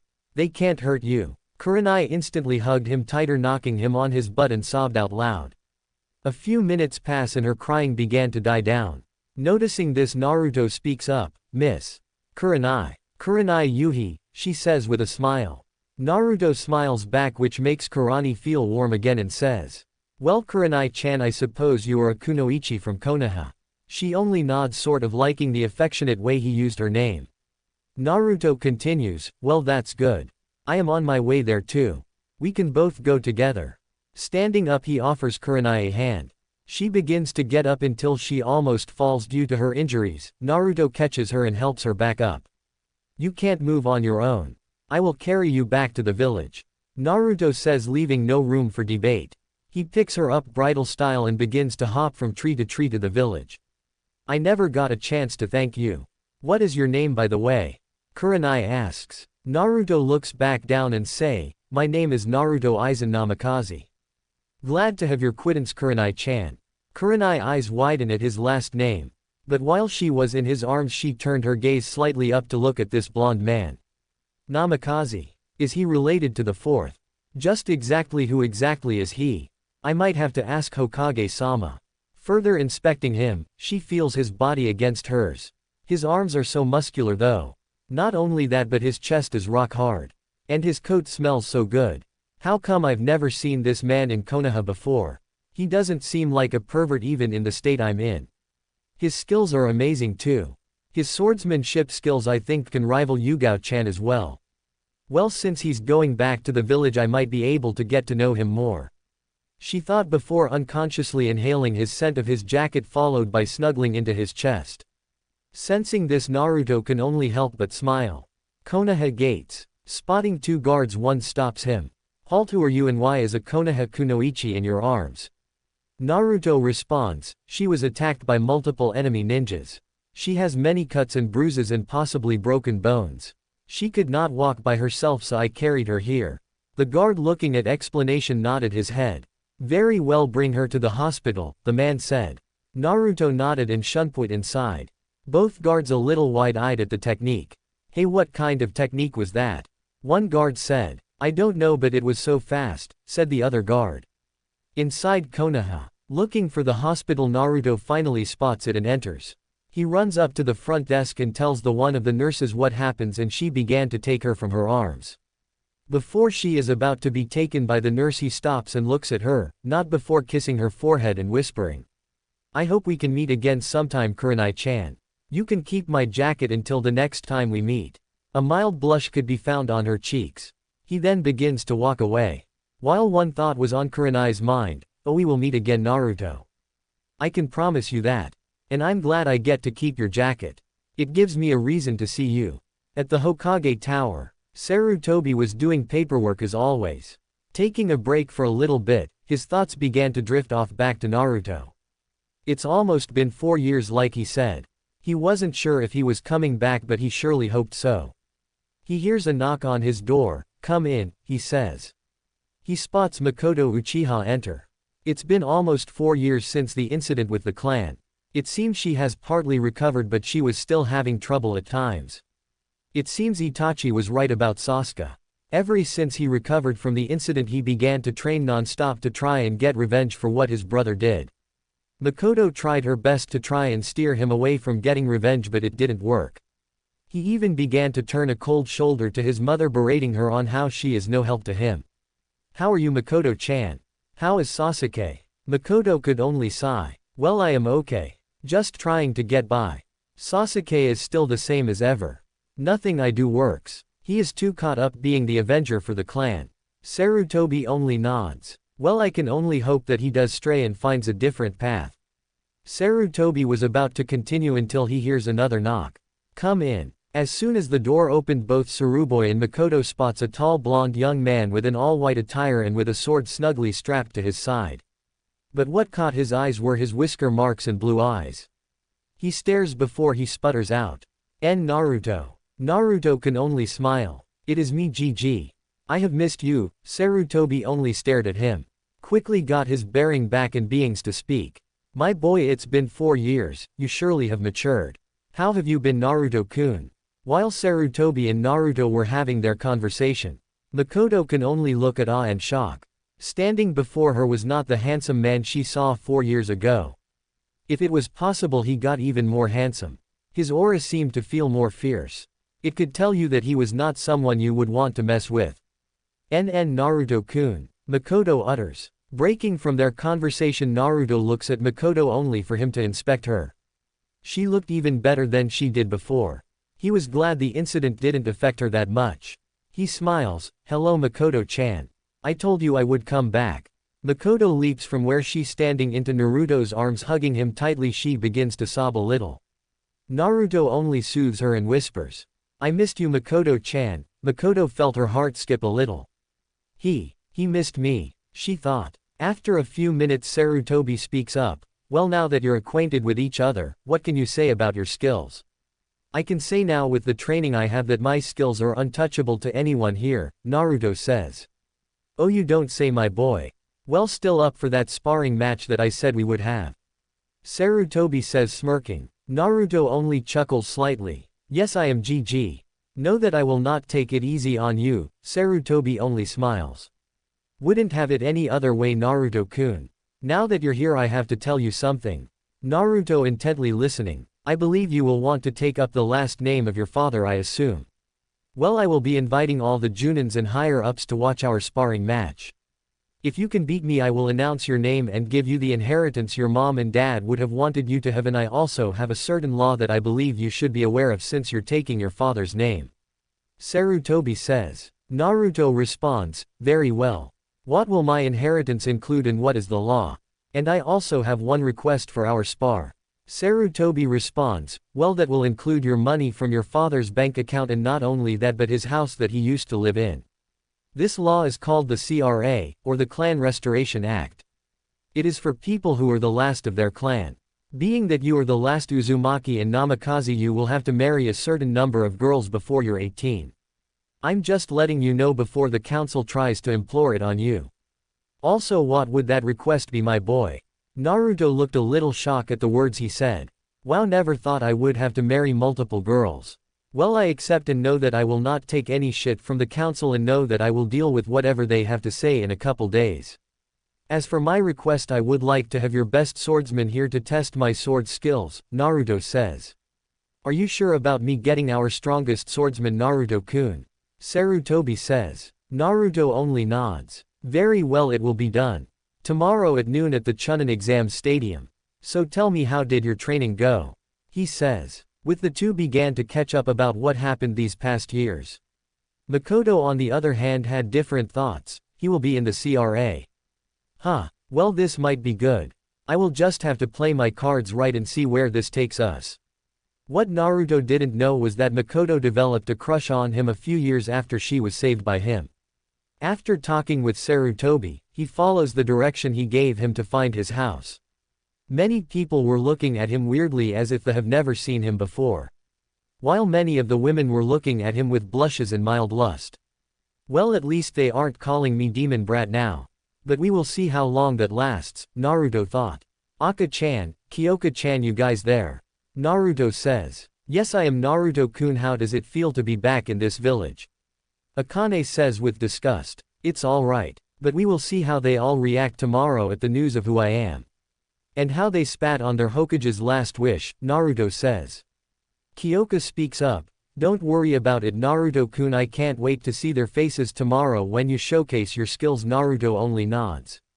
I'm glad I have you beautiful girls in my life. I also want to tell you guys something tonight. But no, we will show the people in Konoha that I have no equal. And those who oppose will only fall to my blade. Both girls lightly blushed at the affection of words he said while they can only nod, wondering what he wanted to talk about. Looking up, he sees the address. He spots a gate with some seal on it. Remembering what his GG said about putting his hand on his seal as it will only open if it recognized the chakra signature, he puts his hand on the seal and begins to channel chakra. A couple minutes later, the gate opened, leading him to a mansion-type house. Upon entering he spots a huge living room with a big kitchen with many portraits and books. Looking around even more he spots some type of basement and sees that there is a seal on it. Channeling his chakra on it again, it opens and what he discovers is a library full of justus from at least every element. Closing it back up he heads back up and heads towards the stairs and finds at least 6 to 7 rooms. Entering the main bedroom he spots a picture of his dad and mom holding him as a baby. Walking up to it he trails his hand on it and whispers, "Tu-san, ka-san. I will make you proud." Walking out of the room and back down the stairs he spots a garden outback. He spots some flowers still in perfect condition and on the other side of garden is what looks like to be a training field. Very impressed with his house he returns back upstairs to catch some sleep. Changing into just his boxers he lays down in the main bedroom and enters his mindscape. Akane and Kyoka's mindscape. Opening his eyes Naruto walks up to the Japanese-like mansion. Opening the door he sees Kyoka and Akane chatting. "Hello my lovely ladies," Naruto said. "Hi Naruto-kun," they both said in happy unison. Smiling Naruto then talks. "Come on girls, let's go upstairs and rest. I'm tired." Kyoka and Akane happily get up and wrap their arms around him walking up the beds. This was a common occurrence throughout the years of Naruto's training. Bonding with them he became closer with each of them. Sleeping every night with them, kissing them or in just talking with them.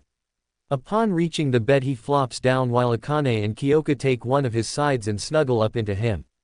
Seeing this Naruto give Akane a kiss on the lips and then turns his head to give Kyoka a kiss on her lips. Both girls letting out a dreamy sigh. Silence was there for about 5 minutes till Naruto spoke up. "Girls, I have an important question to ask you, and before you speak let me finish." With a nod from both girls Naruto continued. "As you know now that I am the last of my clan. Being in this village I will have to be in some called a clan restoration act. This means I will have to have multiple wives. My question is if you're okay with it and if you or I would like to take both you as my first wives." Akane and Kyoka went wide-eyed. "I know these past 4 years I have gotten close to you both and I can honestly say I have deep feelings for both of you. I find everything about you guys wonderful. I feel peaceful when I'm with you too, you guys keep me sane. So will you please be my wives? I promise that I will give you a ring but not now," Naruto said. Kyoka and Akane were crying now. Naruto, mistaking for something he did wrong, asked, Hey aka-chan, Kyoka-chan, you okay?" They both jumped on him and smothered him with kisses for 5 minutes, which turned out to be a makeout session for the three. Finally Akane spoke up first. "Yes Naruto-kun, I would love to be your wife. I have always had deep feelings for you ever since you accepted me. I love you." Naruto was shocked at her saying she loves him. He smiles and goes to plant a kiss on her. He then turns to Kyoka. "I would love to be your wife as well Naruto-kun. I have cared for you as soon as you started training with Aizen. I have fallen for you as well. I was just afraid to tell you. But it would make me happy to be your wife," Kyoka says with her head down. Naruto with a bright smile picks it up and kisses her as well. "Also Naruto-kun, since you have to marry multiple wives, make sure that we approve first. We don't want weak girls with you. We both won't tolerate it." Naruto nods and says, "I will promise you 2 things. 1, I will love both of you or any other girl that comes our way equally. And 2, I will get you girls out of this mindscape so we can be together on the outside."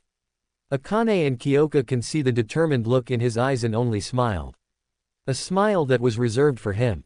Naruto then kissed them both and whispers something again into their ear that made that heart almost come out of their chests. "I love you both, aka-chan and Kyoka-chan," Naruto said before falling asleep. Both Akane and Kyoka both looked at each other in surprise and smiled at their new husband's confession. Both snuggling up very close to him that night. The next day, Naruto awoke the next day close to noon in the main room of house. Washing his face and putting on his white attire and strapping on Kyoka on his side, he couldn't help but think what he told Kyoka and Akane last night. "I really do care for them. They mean everything to me. They have been there from the start. I will learn to love them." Walking out of his house and locking it, began to walk down the road to the Chunin Stadium where he will be tested. He spots many ninja entering in the stadium talking about who is going to fight.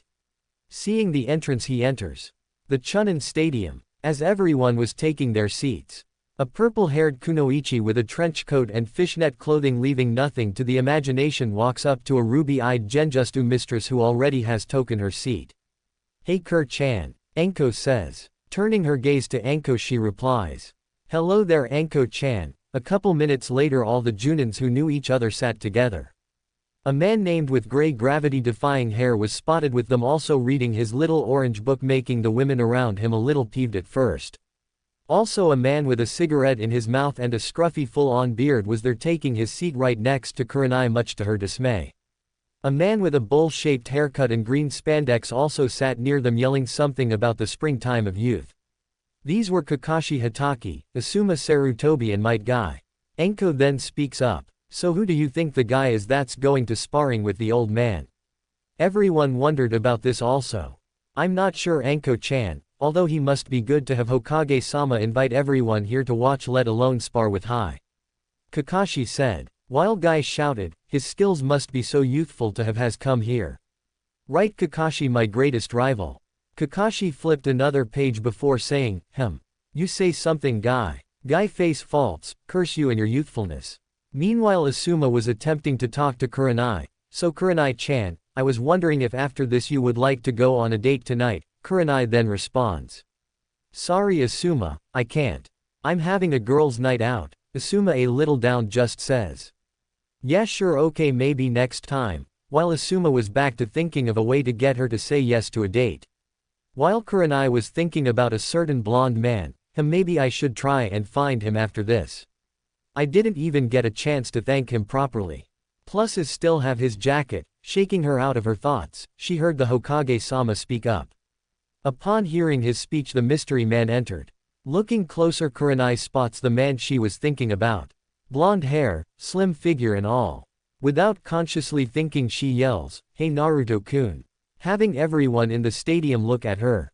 Shinobi Council sighed. Makoto was on the other side of the stadium with all the whole Shinobi Council present. All that were present were the heads of each respective clans. Starting with the Hyugas, the Naras, the Akamichis, the Yamanaka, the Inuzukas, the Aburame and the Uchiha clan. Each clan represented by their heads there.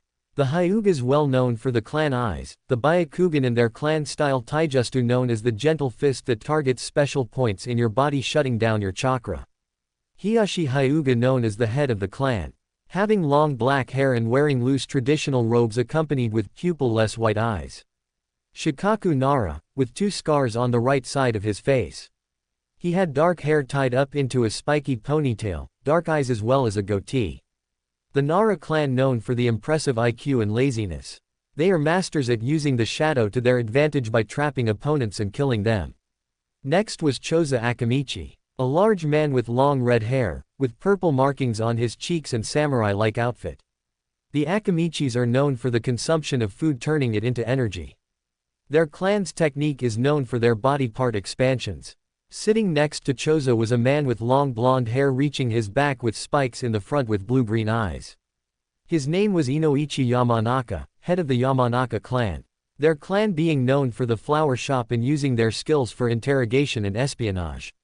Their techniques they are known for are transferring consciousness, reading minds and communicating telepathically. Sume Inuzuka, the head of the Inuzuka clan. She had long, spiky, untamed brown hair, vertical slit-like pupils, elongated canine teeth and nails. On her face were fang-like markings known for their clan.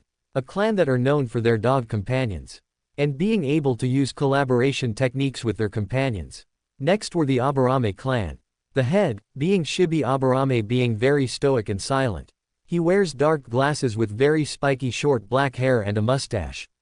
He typically wears a high-collared outfit, while carrying a gourd on his back that is used for holding more kikaichu. Their clan are known for using their bugs to drain opponents' chakra.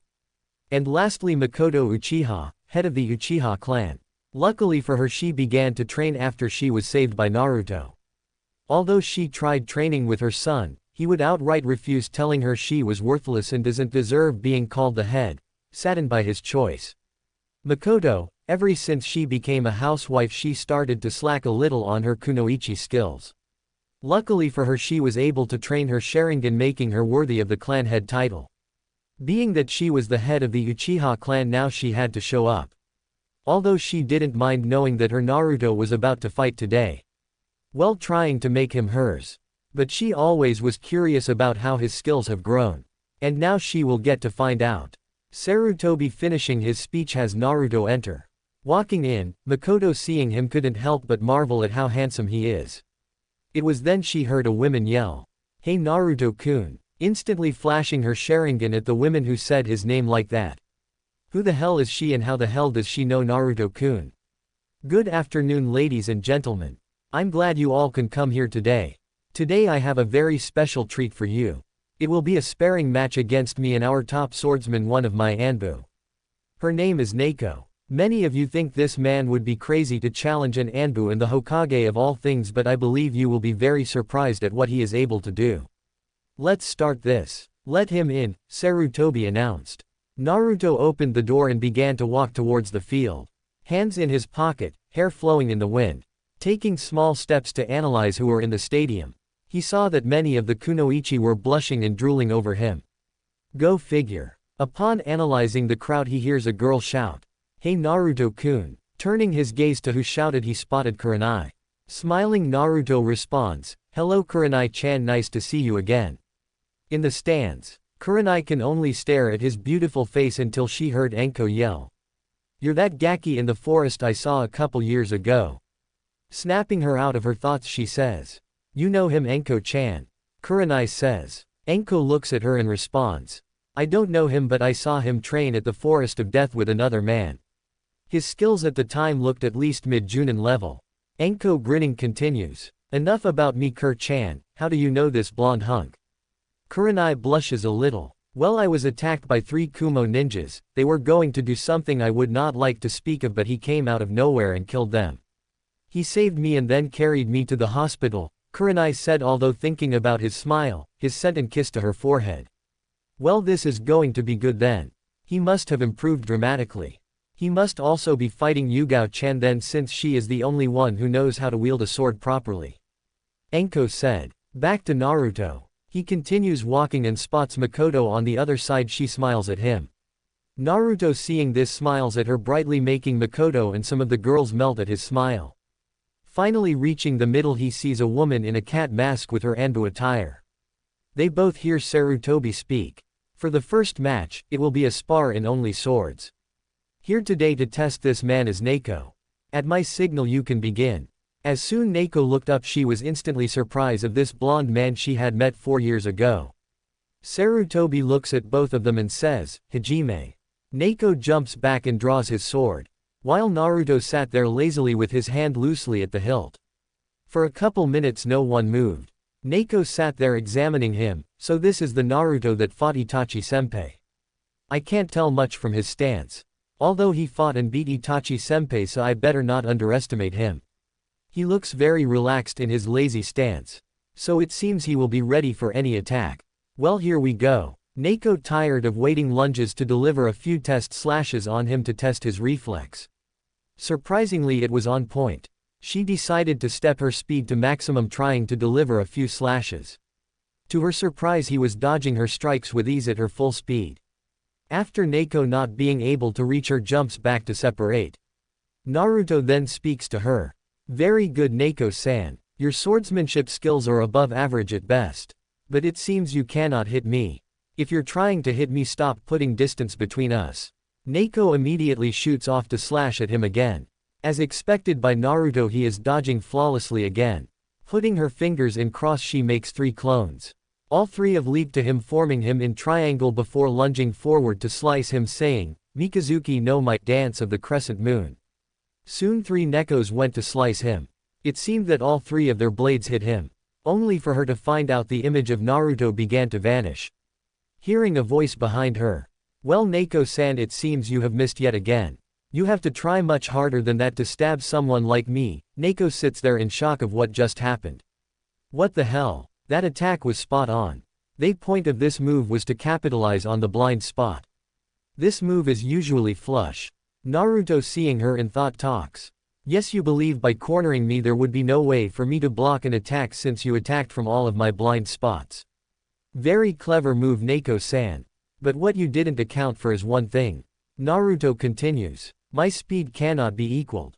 That move I just used is called Jutsusemi. It is a technique where I move so fast I leave an afterimage, Naruto said. Naoko was shocked at his confession. In the stands, many people in the stands were stunned by what this man is doing and how he is holding up with the purple-haired Anbu. Naoko is known though Anbu is a master at a sword. Guy voiced his opinion in unusual serious tone. His speed is amazing. To think he is fast enough to leave an afterimage of himself.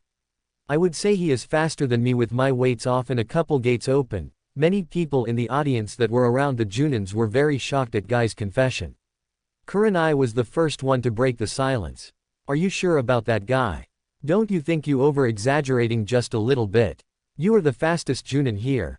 Guy shook his head. No, I am absolutely sure. I've heard about the afterimage technique. You must contain an enormous amount of speed. Speed I have yet attained.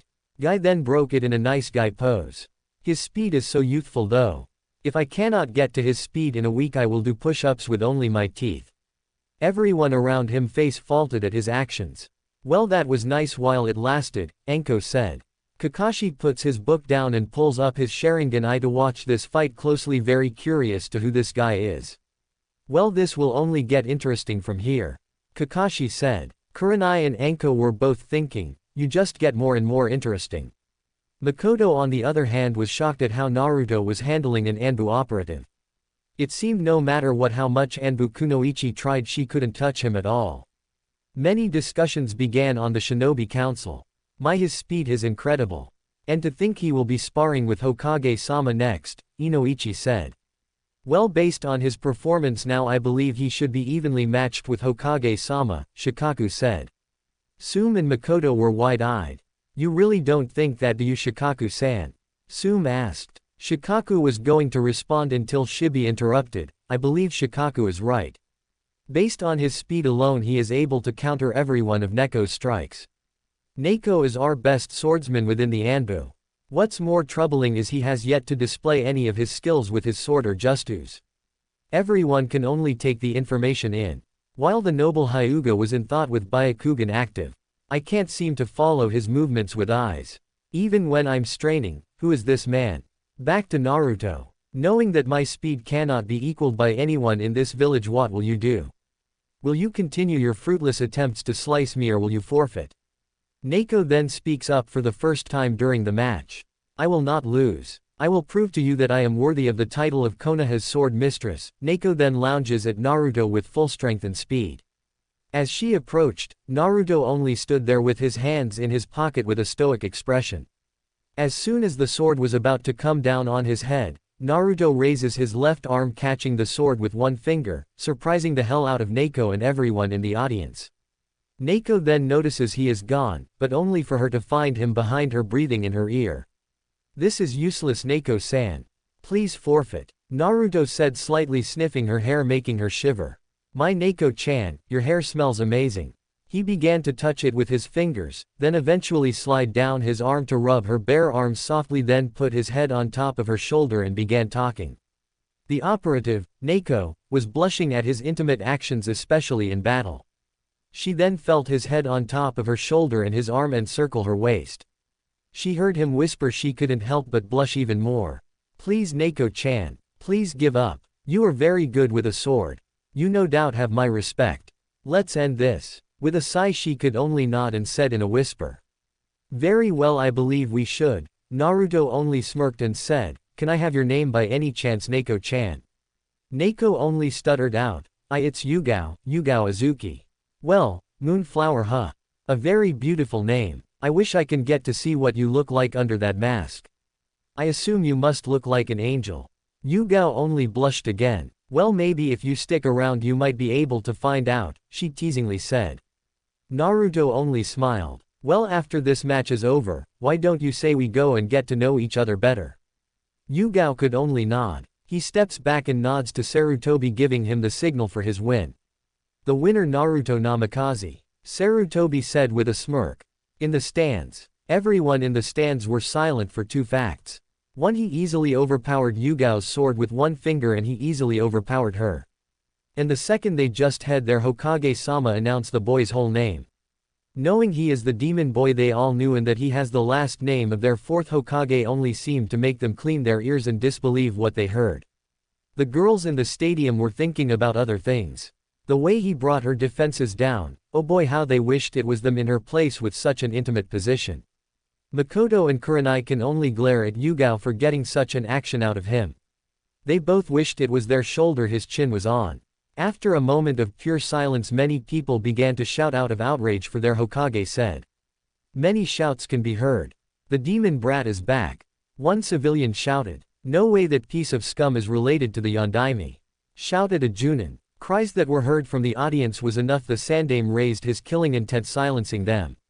Naruto is in fact the Yondaime's son. I have the birth certificate and blood sample to prove it. And to think you all disrespected his last wish by treating his son like crap. I am very disappointed in you all, he says pulling out a document and passing it to the Shinobi Council who held their heads down to what their Hokage said. Some Junins in the audience were ashamed as well. The reason for this sparring match is because if he wins against me then I know he will be able to take his last father's name. Many of the ninjas began to whisper, there is no way he will win against Hokage-sama. One Junin said, yeah the demon brat must have won this match by luck.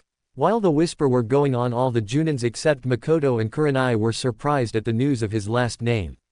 He was my sensei's son. How? Why didn't Hokage-sama tell me? Kakashi thought. So this little Gaki is related to the Yondaime huh? Oh I defiantly want to get to know him now, thought Anko. Yugao was too very surprised at the news as well. Everyone was interrupted from their thoughts and whispers when Sarutobi speaks up. Now this match will begin. With me the Hokage versus Naruto. A proctor with a sickly cough with Senbon needle in his mouth steps in the middle signaling the start of the match. Looking at the Hokage and Naruto puts his hands down and says, Hajime. Sarutobi took his Hokage robes off showing he is in his battle uniform. Naruto sits there lazily again with his hand rubbing his hilt.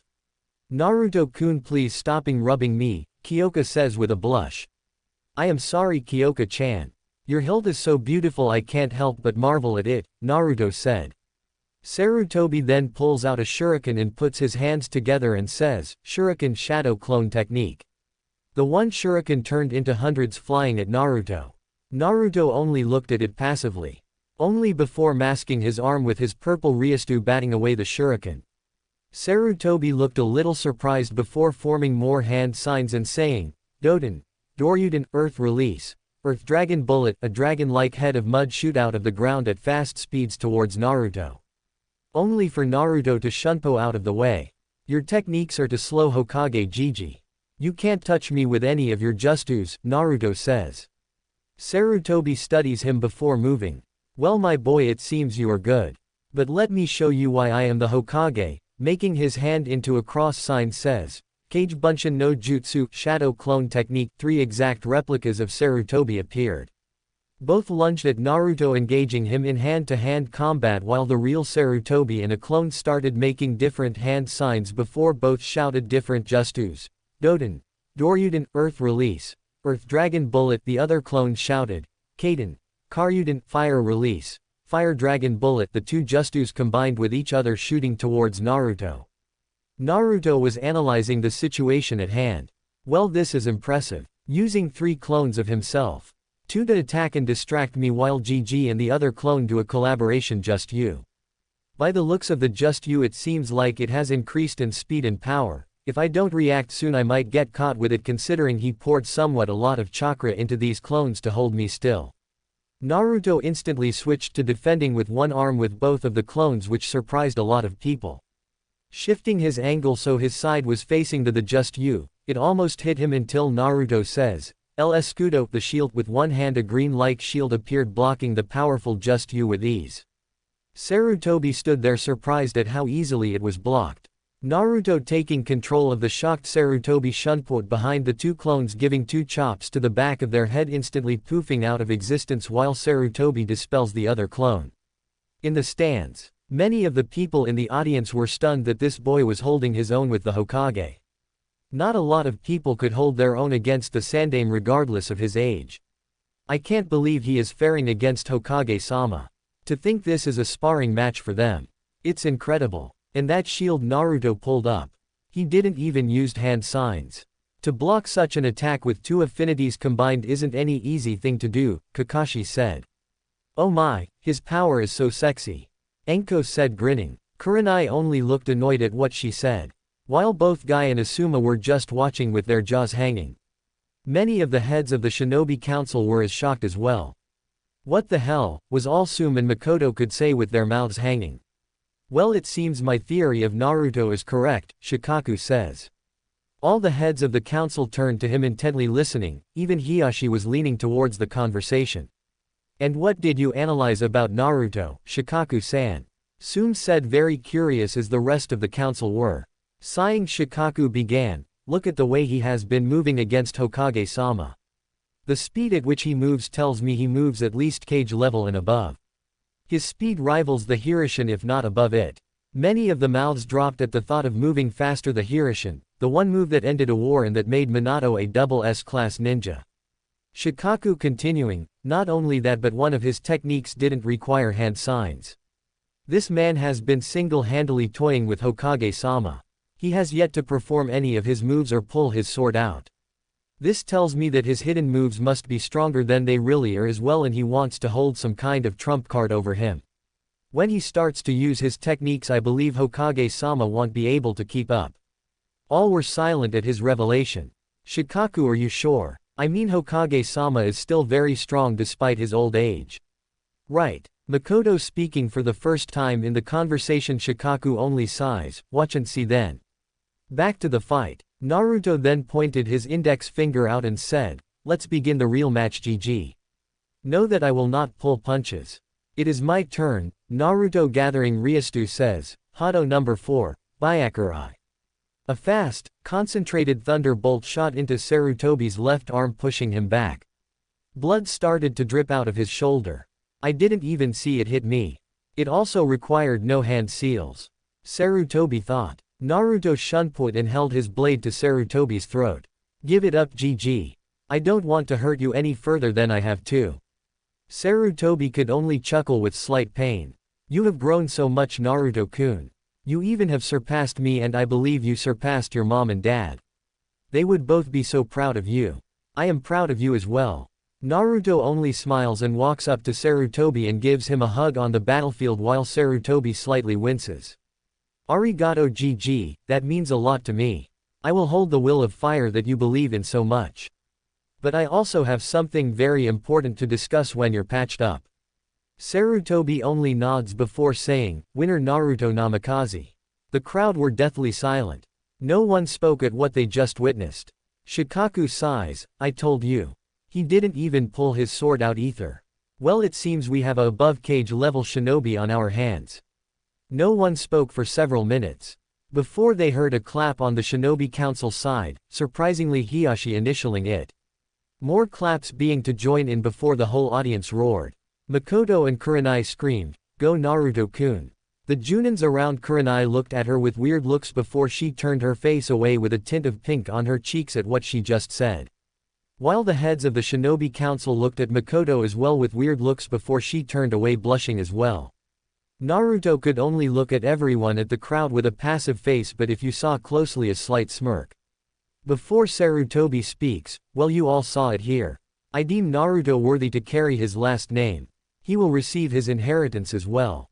Also he will have to be enacted in the CRA. At this many girls blushed and already had one thought on their mind.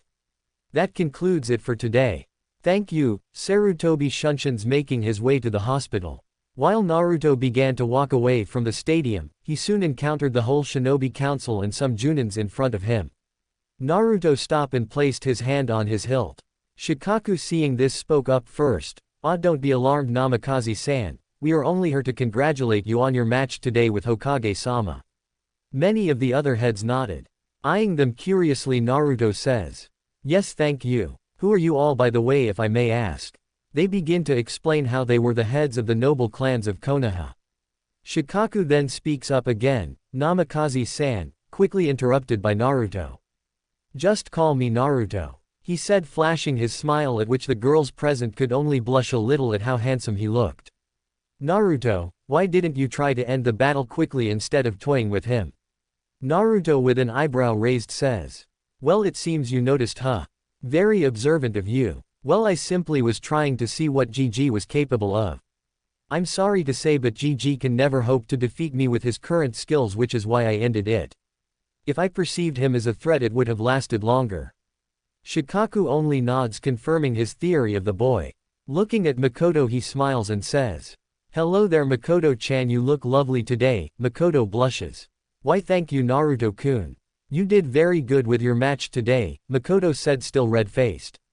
Naruto walks up to Makoto, gently stroking her cheek, surprising many of the head clan members, says. Aw, thank you, Makoto-chan. Hopefully we can catch up later, Naruto says, walking away, leaving Makoto to blush a little more. She notices the clan heads looking at her.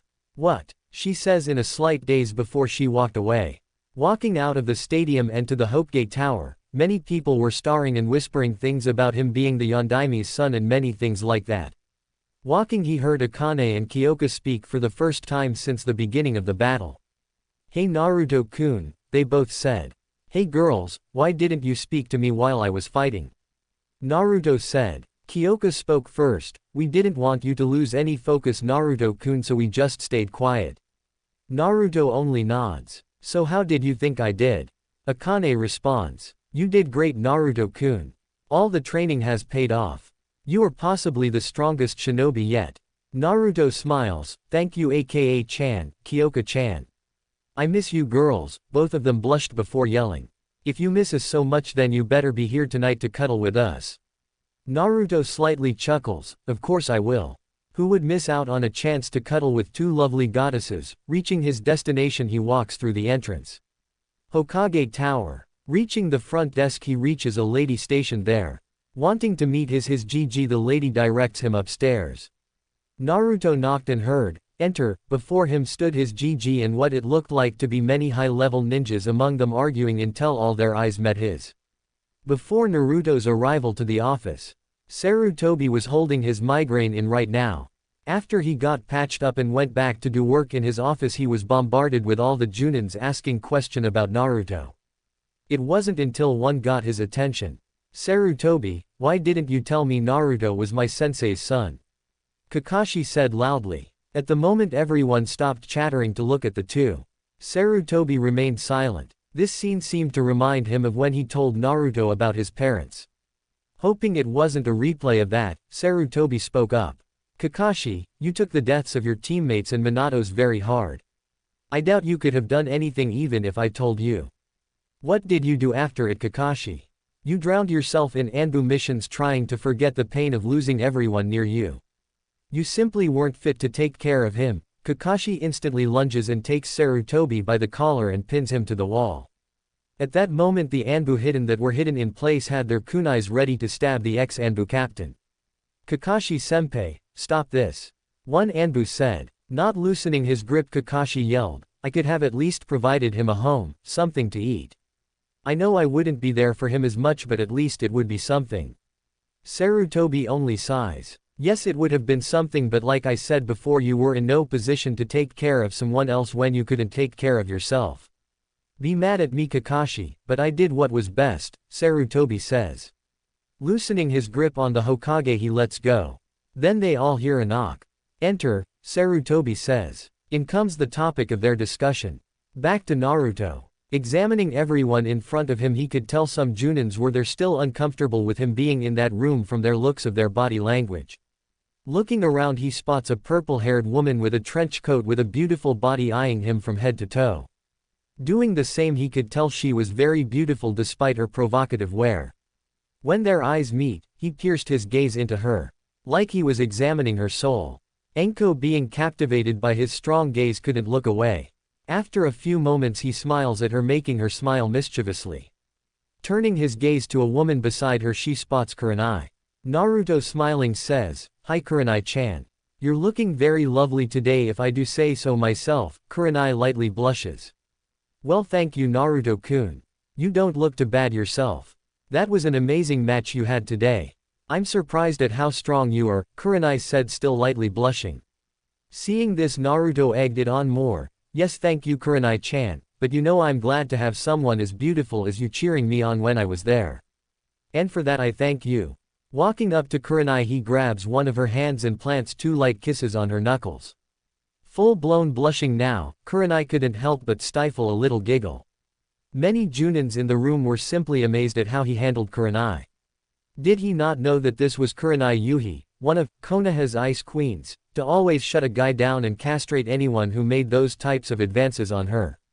Asuma was narrowing his eyes on Naruto now. Hearing a cough, he gazes towards Sarutobi. Hey Gigi, how is your shoulder? Before Sarutobi could respond, some dumb Junin yelled. How dare you familiarize yourself with the Hokage? He should be respected. You are nothing but a demon. Naruto, looking at him very stoic-like, started walking towards him. The first step he took, he flexed his spiritual pressure, bringing everyone on his side to one knee.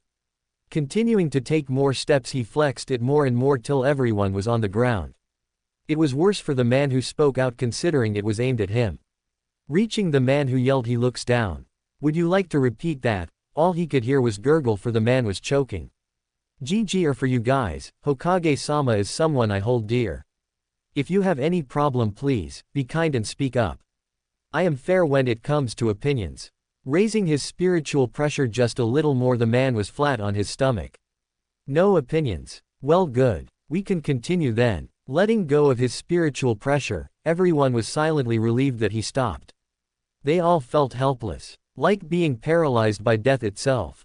Others trying to get back to their feet. Naruto turns to Sarutobi and apologizes. I am very sorry for the outburst, Hokage Gigi, he said, looking at anyone to test his authority again. Thankfully everyone were silent. No problem Naruto-kun, just don't kill anyone and give me any more paperwork, alright? Sarutobi says. Naruto nods. Still seeing the purple-haired Kunoichi on the ground along with Kurenai trying to regain themselves, he walks up to both and sticks his hand out for Kurenai to grab. Looking up, she gently places her hand in his and helps her up. Naruto takes hold of both of her shoulders and looks into her eyes. I am very sorry you had to witness such an unpleasant feeling, Kurenai-chan. Please forgive me, Naruto said, kissing forehead like when they first met. Kurenai, now blushing, can only nod her head. Sticking his hand out to the purple-headed Kunoichi that was almost up, Naruto says, I am very sorry for that outburst as well. Would you mind telling me your name? Enko grins and says, I am the very sexy, single Enko Mitarashi, throwing one arm in the air. Everyone only shook their heads at her antics while Naruto slightly chuckled. Very cute Enko-san, very cute. Very surprising you are single though. Enko, hearing the compliment, decides to tease him a little. Walking up to him, pressing her against his rock-hard chest, puts her arms around his neck and says, Oh, you think I'm cute, Naruto-kun? Just how cute am I, Naruto-kun? Enko said, drawing out his name seductively. Seeing the teasing, Naruto knows exactly what to do and decided he would return it back 10 times better. Putting his mouth to her ear. Oh, I think you are very cute, Enko-chan. So cute I can't help but feel drawn to you. What would you do if I kissed you, Enko-chan? Would you reject me or would you let me touch your lips? I feel you won't be single for long now that I'm here. Enko, now scarlet red, blushing at the sincere and words he was saying. She never felt like this before. Not only that, but she was being severely out-teased by this man. Enko then feels lips on her neck, they feel like they're moving up and up. Naruto began to drift sweet kisses onto her neck, slowly up to her jaw, then to her cheek. Naruto brushes his lips against her and catches eyes with her. They look at each other, leaning in closer and closer until they were centimeters away. Enko was about to close her eyes and prepare for a kiss. She hears Naruto speak in her ear. Gotcha, Enko Haim. Know that I will always have you wanting more. Naruto retreated his head back and smiled at her dreamlike state. Everyone in the room were feeling two things. Amazed and a little turned on. All the men and even the Hokage was amazed at how Naruto was able to not only charm some of the Konoha's ice queens, but he was able to out-tease the best one out of them all. Some of the Junin women there were awed and turned on by such the sensual display. It looked like something out of a book. Kurenai though was glaring at Enko. God, I'm so glad he didn't kiss Enko-chan. Wait, why I am glad. I barely know him. I wish he was doing that to me. Wait, why am I wishing I was in Enko-chan's position? God, I am falling for Naruto. Kurenai thought. Asuma picked up on the glare Kurenai was giving Anko, signaling to Asuma that he might needs to really keep an eye on this Naruto guy. Mindscape. Akane and Kyoka were silently giggling in his mind. There he goes again acting like Casanova, Akane says. Oh, be quiet aka Chan. You love when he sweet talks you also. Akane blushes and retorts. Yeah, well, I don't see you faring any better whenever he pulls the mirror flower compliment on you. Kyoka only blushes. Yeah, what happens to you when he gives you the, my crimson queen? Compliment, huh? Akane blushes at that. Both could only blush thinking at how Naruto always sweet talks them. It makes them even happier knowing that he means it and not just trying to get into their pants. Which they have yet to do but secretly wished they could. Back to Naruto. Sarutobi coughing hoping to interrupt their little scene so he can get back to business, although inside he was very interested at what he saw between the two women. Well, Naruto, before I was interrupted I was about to say my shoulder is fine. Also, now that you're here I don't have to go out and find you, so I can tell you that here are your academy papers. Every Junin in the room shouted. Academy papers. Sarutobi cringed at their shouts. Yes, Naruto wanted to become enrolled into the ninja system for reasons I don't know. Now everyone get out. I need to talk to Naruto alone. Everyone starts to file out of the office with many of the Junins hoping to get him on their team. Before Anko and Kurenai file it, he instantly grabs both of their hands and says, I do hope we can meet again. Both Anko and Kurenai blush before Anko speaks up, while Kurenai speaks up after. Oh yes, Naruto-kun, we should go get something out to eat together sometime. I still have to give you your jacket. Naruto only nods then chuckles, while they give him a wink and shut the door. Naruto looks back at Sarutobi and turns serious. We have to talk, Hokage-sama. Sarutobi looking at him seriously, knowing the way he addressed him meant business, and says, all right my boy. What about? He says, it has to do with plans of me leaving this village.